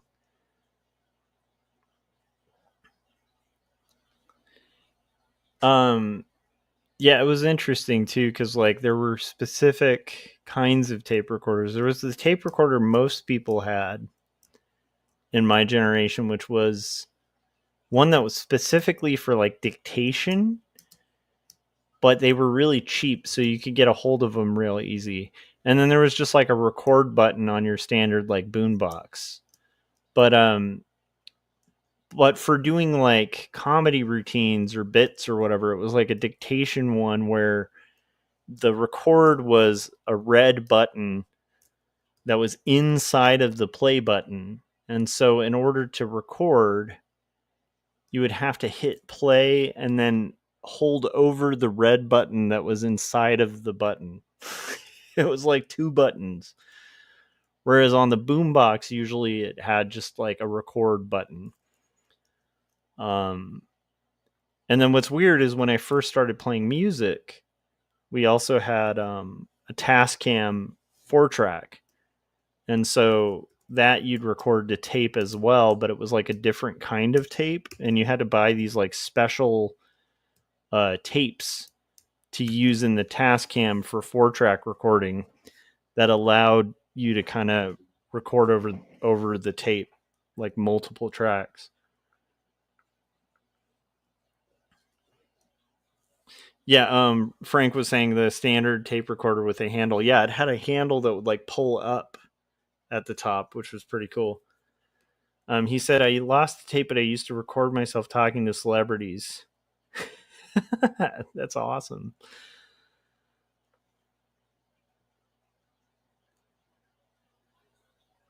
Yeah, and then when I was a little older, then you had like Walkmans.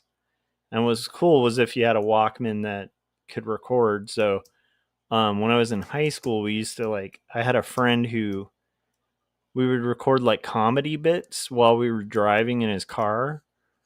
And one of them was like, we'd be like cops on the beat, like we had these like sketches of, doing that kind of stuff. I can't imagine how fun things would be, now. It's just, I don't know, it's really cool that is cool for creativity, that like kids these days have access to so many cool things. All right, here we go, guys. Now I'm going to basically take a look at my previous one that I did, and this is so that I can grab the swatches from it. But first, let's save. Let's actually save our progress, because that would be good. Okay, so I'm going to call this line. I'm going to make a new layer that is going to be this, but I'm going to expand the line. So let's go to line copy. And now I'm going to select that, object expand, object expand. And now I'm going to deselect that outer border, merge it into one shape. And now I'll call this line expanded.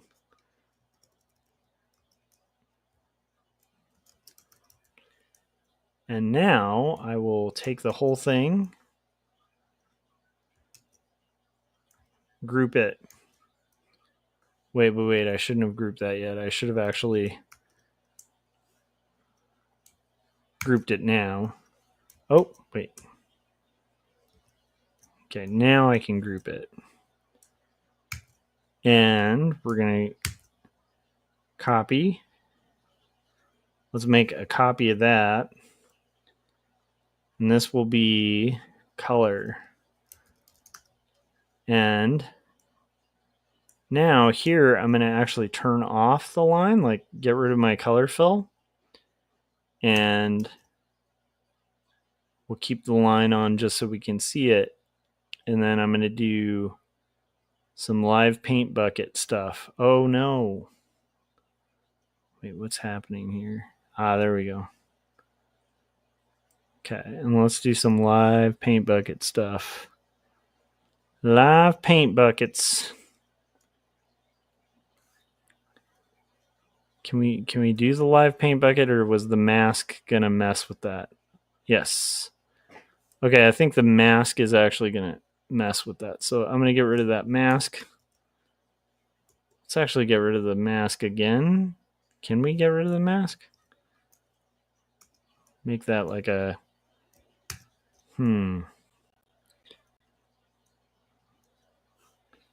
Yay. Okay, now I think I can make this all into a live paint kind of scenario.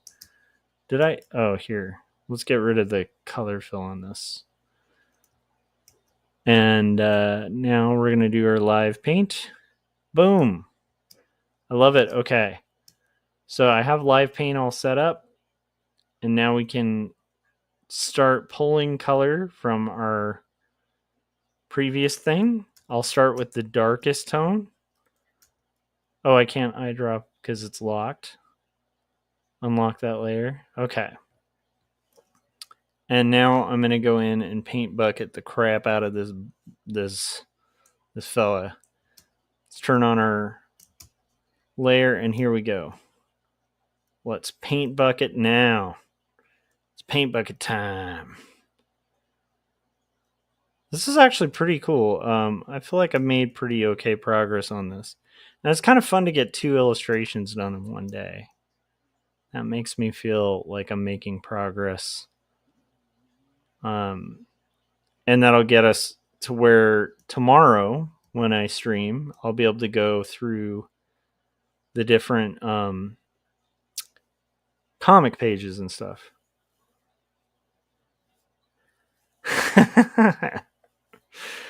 Frank said, you can get rid of the mask, but you can't get rid of the mask by Jim Carrey. I love it. What else? Okay, I do think I had the eyes as this darker tone. We'll see. And then I do think here was going to be that darker tone. So let's go through it. Let's get this going. Again, just kind of going through getting everything that's this deeper tone.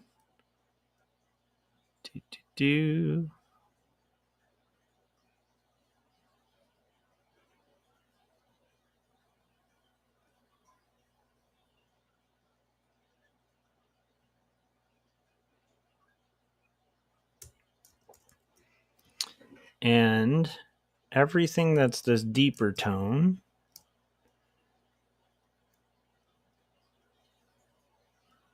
Oh, I forgot to add shadow. I guess we're going to have to add shadow last. And I'll just add it on a separate layer. That's too bad. I forgot to add my shading, guys. I was jumping the gun, so we're not quite done, but that's okay. Going a little out of order from last time. Let me see how this looks. Okay. We're getting there. All right. Yes, we're going to add shadow as the last effect is and then I'll group it all together. That's the byproduct of working late at night. Okay. Now I'm going to look at this and grab my lighter tone.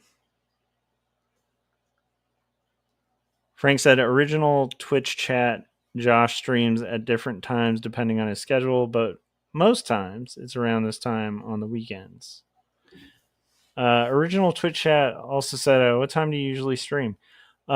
So I actually lately have been streaming more during the day. The weekends are definitely going to be more possible.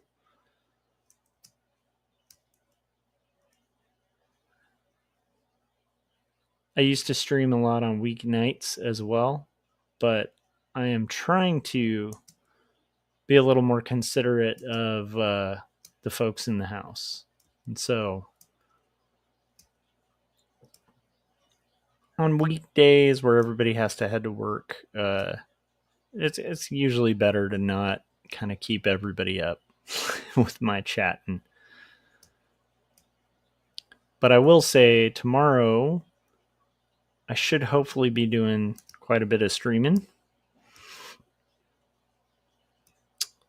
Let me see in comparison. What do we got for? Okay, so that's going to be the darker yellow as well. Okay, cool.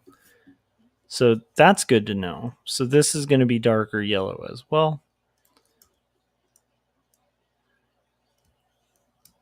This is going to be darker yellow.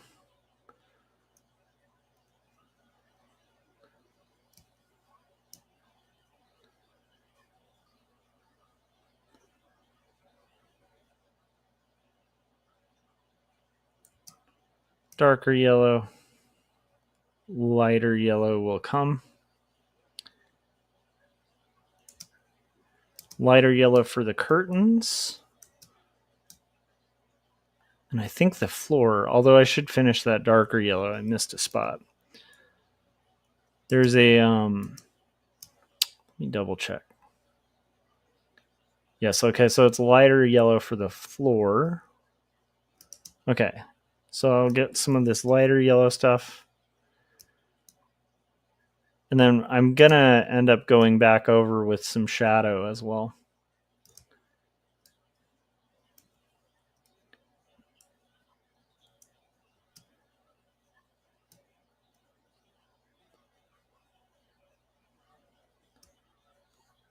So I don't always use live paint with Illustrator, but with this in particular, it actually works out pretty well.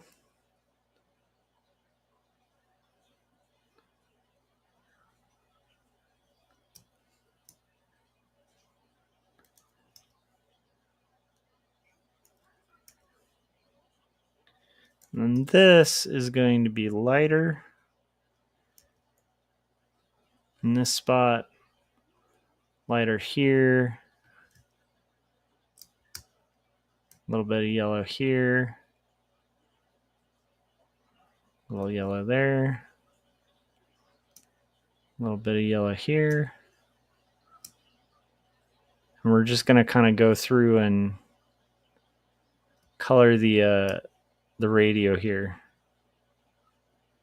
I will tell you guys, Radio Song though by REM. If you don't know that song, check it out. It's awful. It's so bad. It's embarrassing. And this is coming from somebody, I was a huge REM fan. Like, I saw them live in 1995 for the Monster Tour. And it was excellent. They're a great band. But that's why that song is so shocking. Just like unbelievable. Unbelievable, guys, that song exists. I remember getting Out of Time as a kid and being really excited about it. I'm like, oh, this is going to be such a killer album. And then when it got to Radio Song, I was like, this is awful. Frank said, don't mind me just scanning if my assistance is needed. Nice. Thanks. With your powers combined, I am Captain Goggles, Josh's mod. Nice.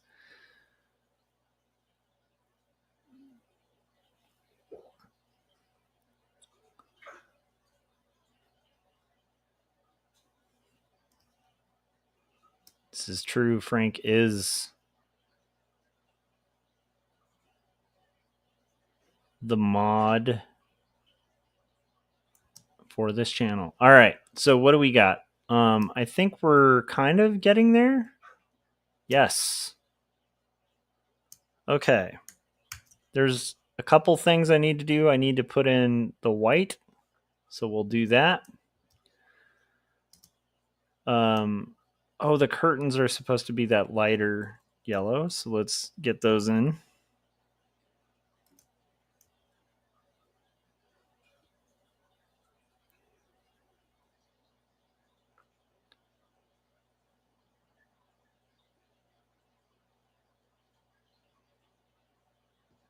And I'm going to do this. And then I actually think instead of going in and individually doing all the white, I think I'm just going to make a flat white that goes in the background. So let's save this. And I'm going to make a flat white. and put it in the background. Yes. Okay. And then I'm going to do expand. Yes. And then I'm going to do a copy of the border here. And I'm going to paste. Oh.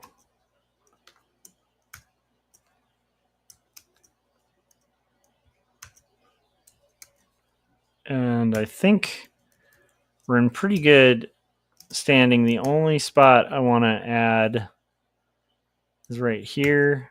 I want to have this.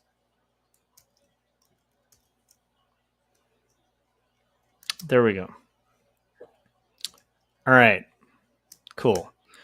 So now that the last part I need to add is the shading. So we'll just add that on its own layer. And I don't think it needs to be that wild.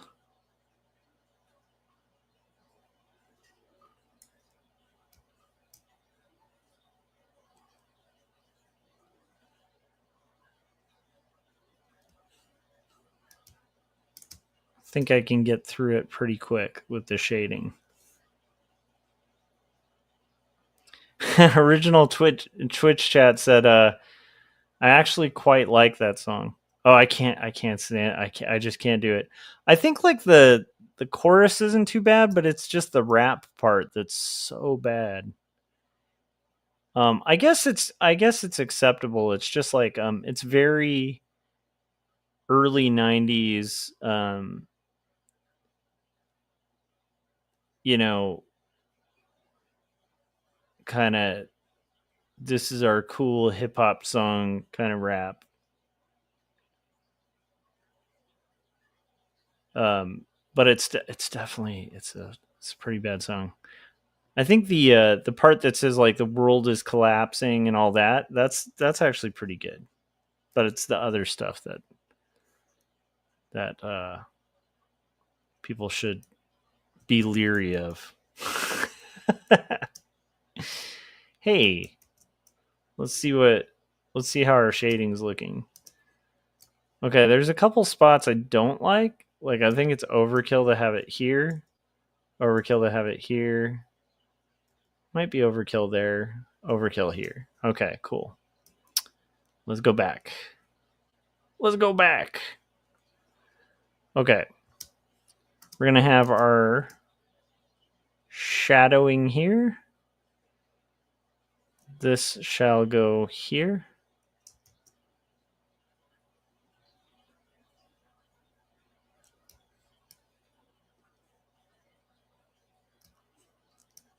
This shall go here.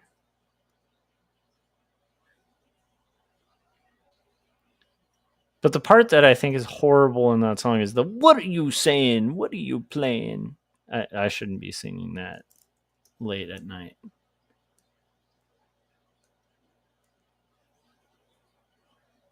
All right.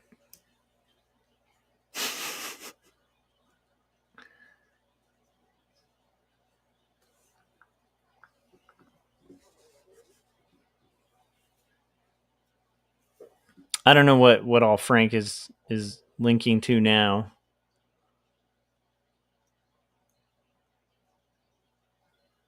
I'm guessing more of the radio song related stuff. All right, guys. We're going to get through this. We're going to get through this together as a team. As a incredible art team. Frank said he rickrolled the chat. I rickrolled my kid. I don't know if that's acceptable, but it was pretty funny. I there was a period of time where I was rickrolling him like once a week. We'd get in the car. I'd be like, dude, you got to hear this song. And then, yeah. The rickroll really never gets old. It never does. I also like that like Rick Astley's career apparently like really got a boost. I think that's kind of awesome. You know what I think would be a good version of the Rickroll though is like link to the talking about freedom thing, like the video clip from the fall of the Berlin Wall with the Haas, with the Hoff, not the Haas, the hassle of Hoff. That's like kind of an incredible little time capsule. Is you have David Hasselhoff in a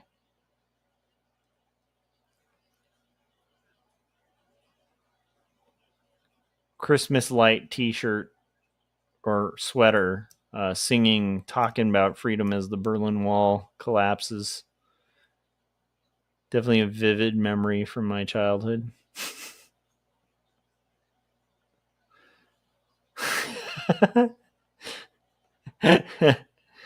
But I feel like that should be the new Rickroll.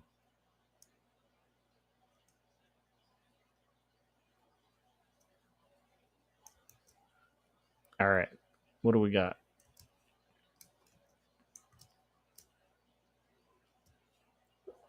We're getting there, guys. It is starting to work. I think for this to work here, though, it should be more like so. Yeah. Maybe less like so. We're getting there. All right, let's go back.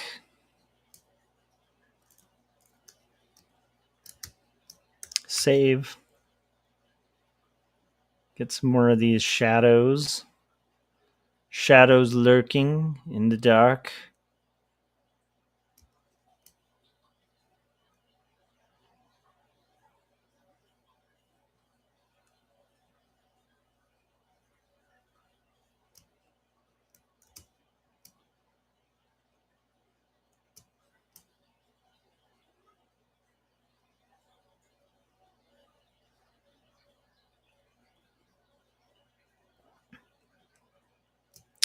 I almost thought I was done, and then I realized that I had skipped this whole section. Was doing the shading.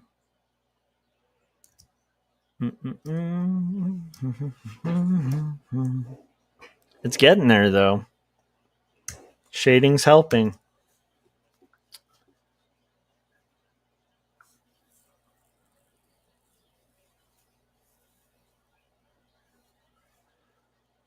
Original Twitch chat said Rick Astley kind of reminds me of how a bunch of new people started listening to Smash Mouth because of Shrek. Both their careers. You know what's insane? Because of Shrek was I was a big fan of the Eels in high school, and this is like way before Shrek. And the fact that the Eels were used extensively on that soundtrack, I think, helped their career quite a lot. But if you want to hear some pretty amazing stuff, is check out "Beautiful Freak" by the Eels. That was their kind of debut album, and it has a song called "Going Over to Susan's House" that is one of my favorite songs.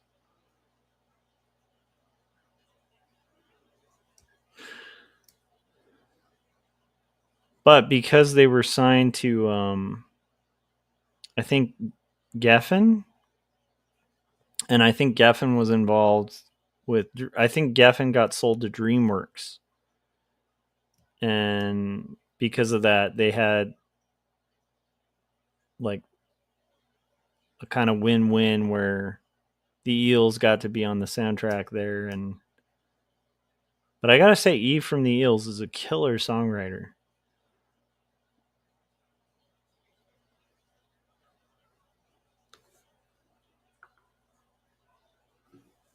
Frank said "Beautiful Freak" was my nickname in high school.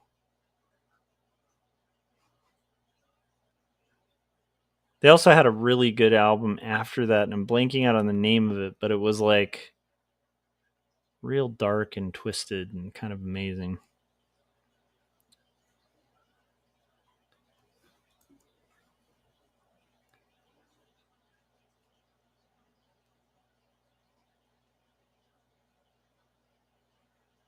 All right. And we're almost there, guys. Almost there.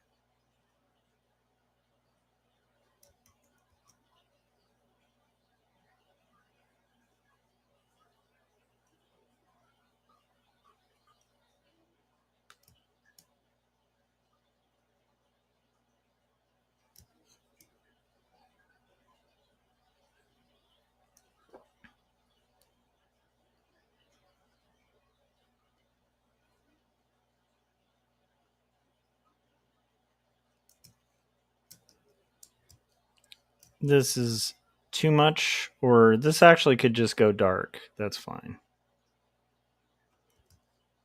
That actually makes more sense. Okay. And then we're going to do a little bit of.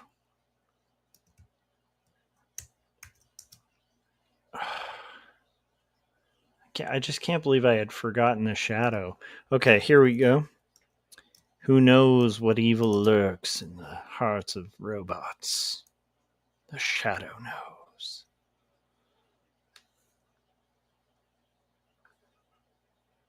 Electroshock Blues said original Twitch chat. Yes, that was an excellent album.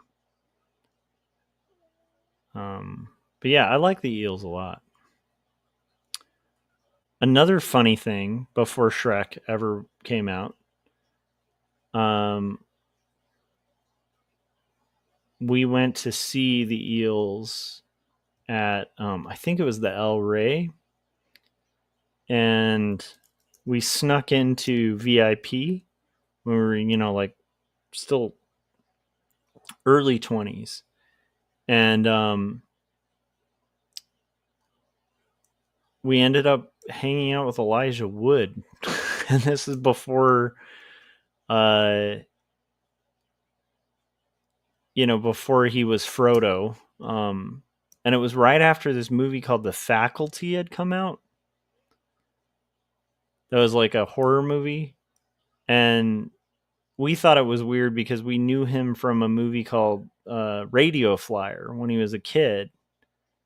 And then also, I think he was in a movie called The Good Son. That was like a horror movie with the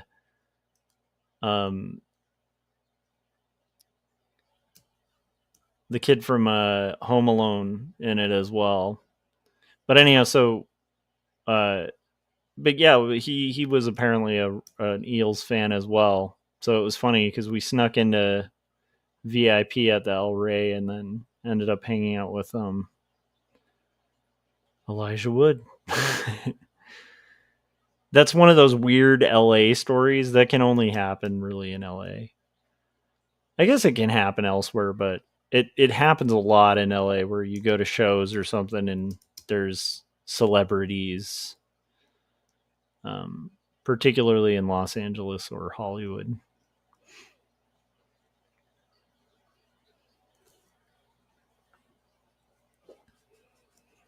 Yeah, Frank was saying Elijah Wood of Radio Flyer fame. Yes, exactly. Because that's what he was. That's what he was known for at the time. That was like the big one. That, and then The Faculty was like this weird kind of high school horror movie where it's kind of like the Pod People, but it was like the faculty of a high school all became, evil, evil aliens or something. Okay, what do we got here? I haven't seen that movie in forever. It'd be fun to rewatch. Okay, we're getting closer to getting those values blocked in. I think I'm going to just have this be solid dark because I think it'll read better and kind of still match the light source. And then I think here we'll do the same thing. Some shady knuckles here. Shady Knuckles is also my gangster name. People are like, that's Shady Knuckles over there. Don't mess with him. All right.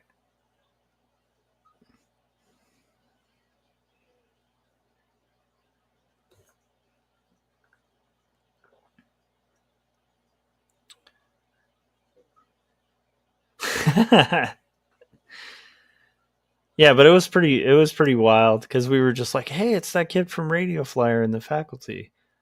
And he like had really good taste in music that we ended up pretty much hanging out with him during the show.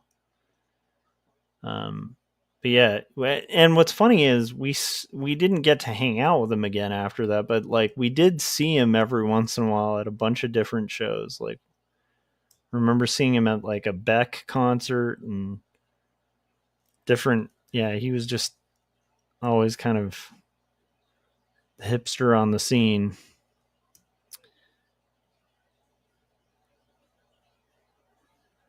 All right, guys. We are so close to done here.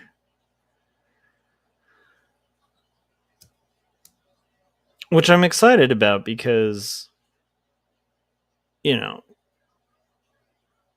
making art is fun and getting to that finish line is pretty fun. Getting closer to the finish line is pretty awesome.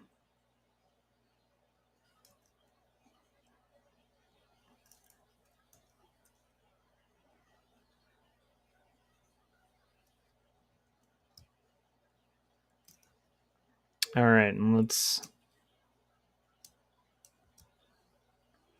That doesn't make a lot of sense. That would make more sense like so.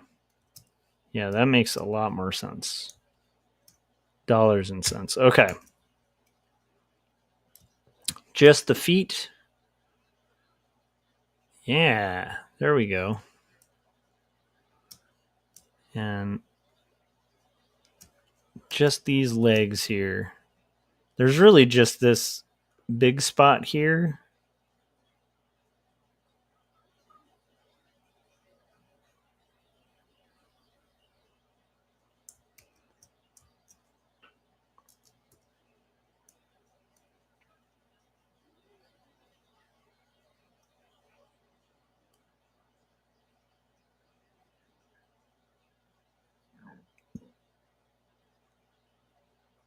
Some of this might get erased.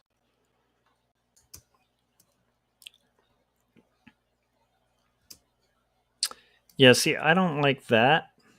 I do like there being a clear line here, so I'm going to adjust that. So I do think there should be a line here that has just a little bit of reflected light, and that'll read just fine. And then here we can have just the tiniest bit of shadow. Kind of extends here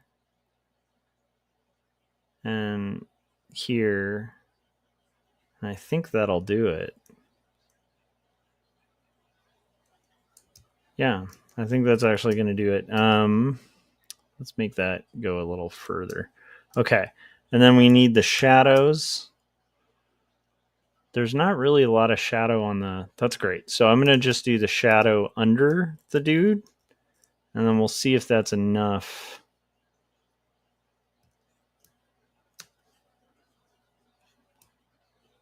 Oh.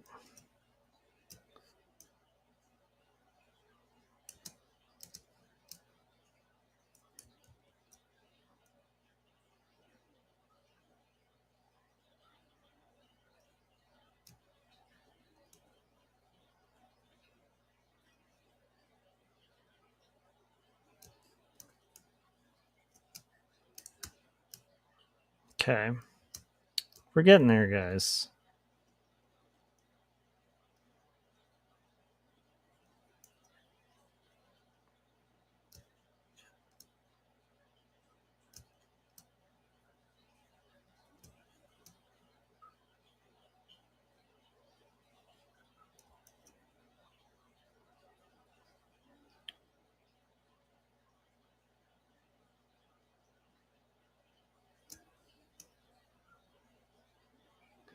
Just going to have to see how this all plays out, but I think this will work. And then here it'll be under the figure. Make one big old honking stinking shadow here.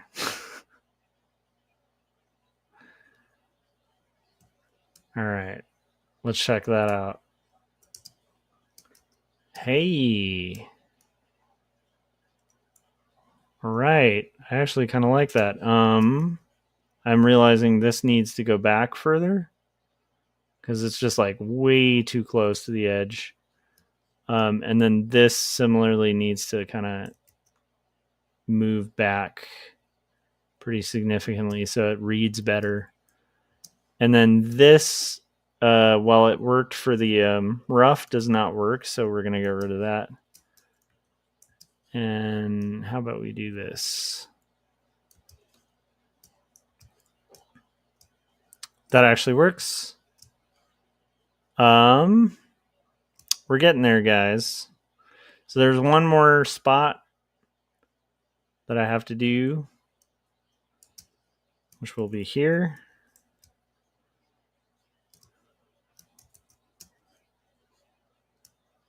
So let's do this first.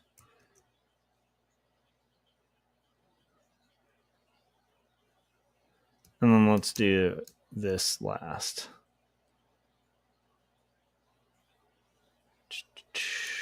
Go back to our...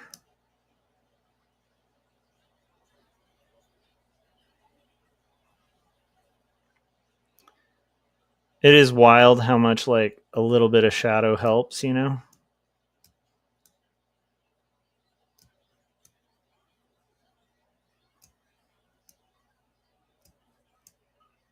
And then there's one other spot that I want to do shading, which is going to be in here. And there's a little tiny spot.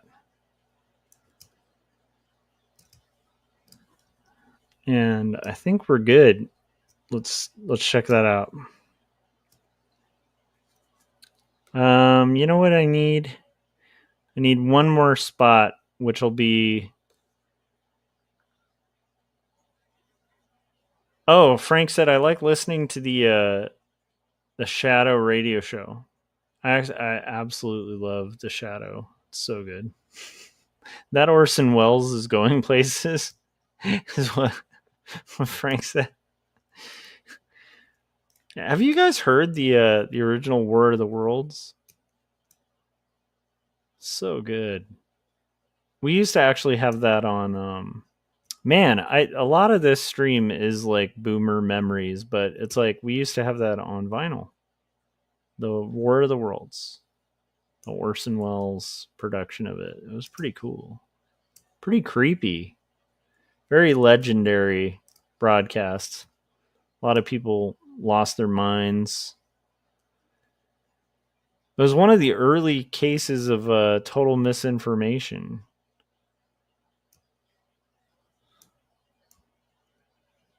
In media, where people just lost their minds. They thought we were getting invaded by aliens. There were like all these major issues from that radio broadcast.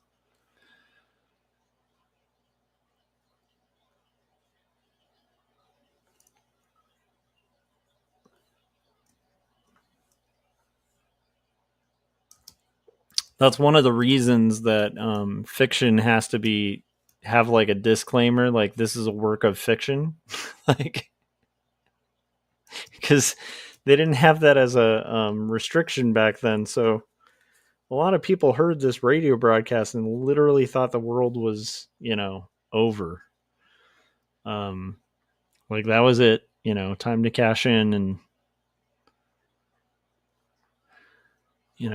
survive the alien apocalypse. Okay, guys, here we go. We're gonna grab this, paste. Kind of created a layer mask there. I think it worked. Do the same up here for the inks.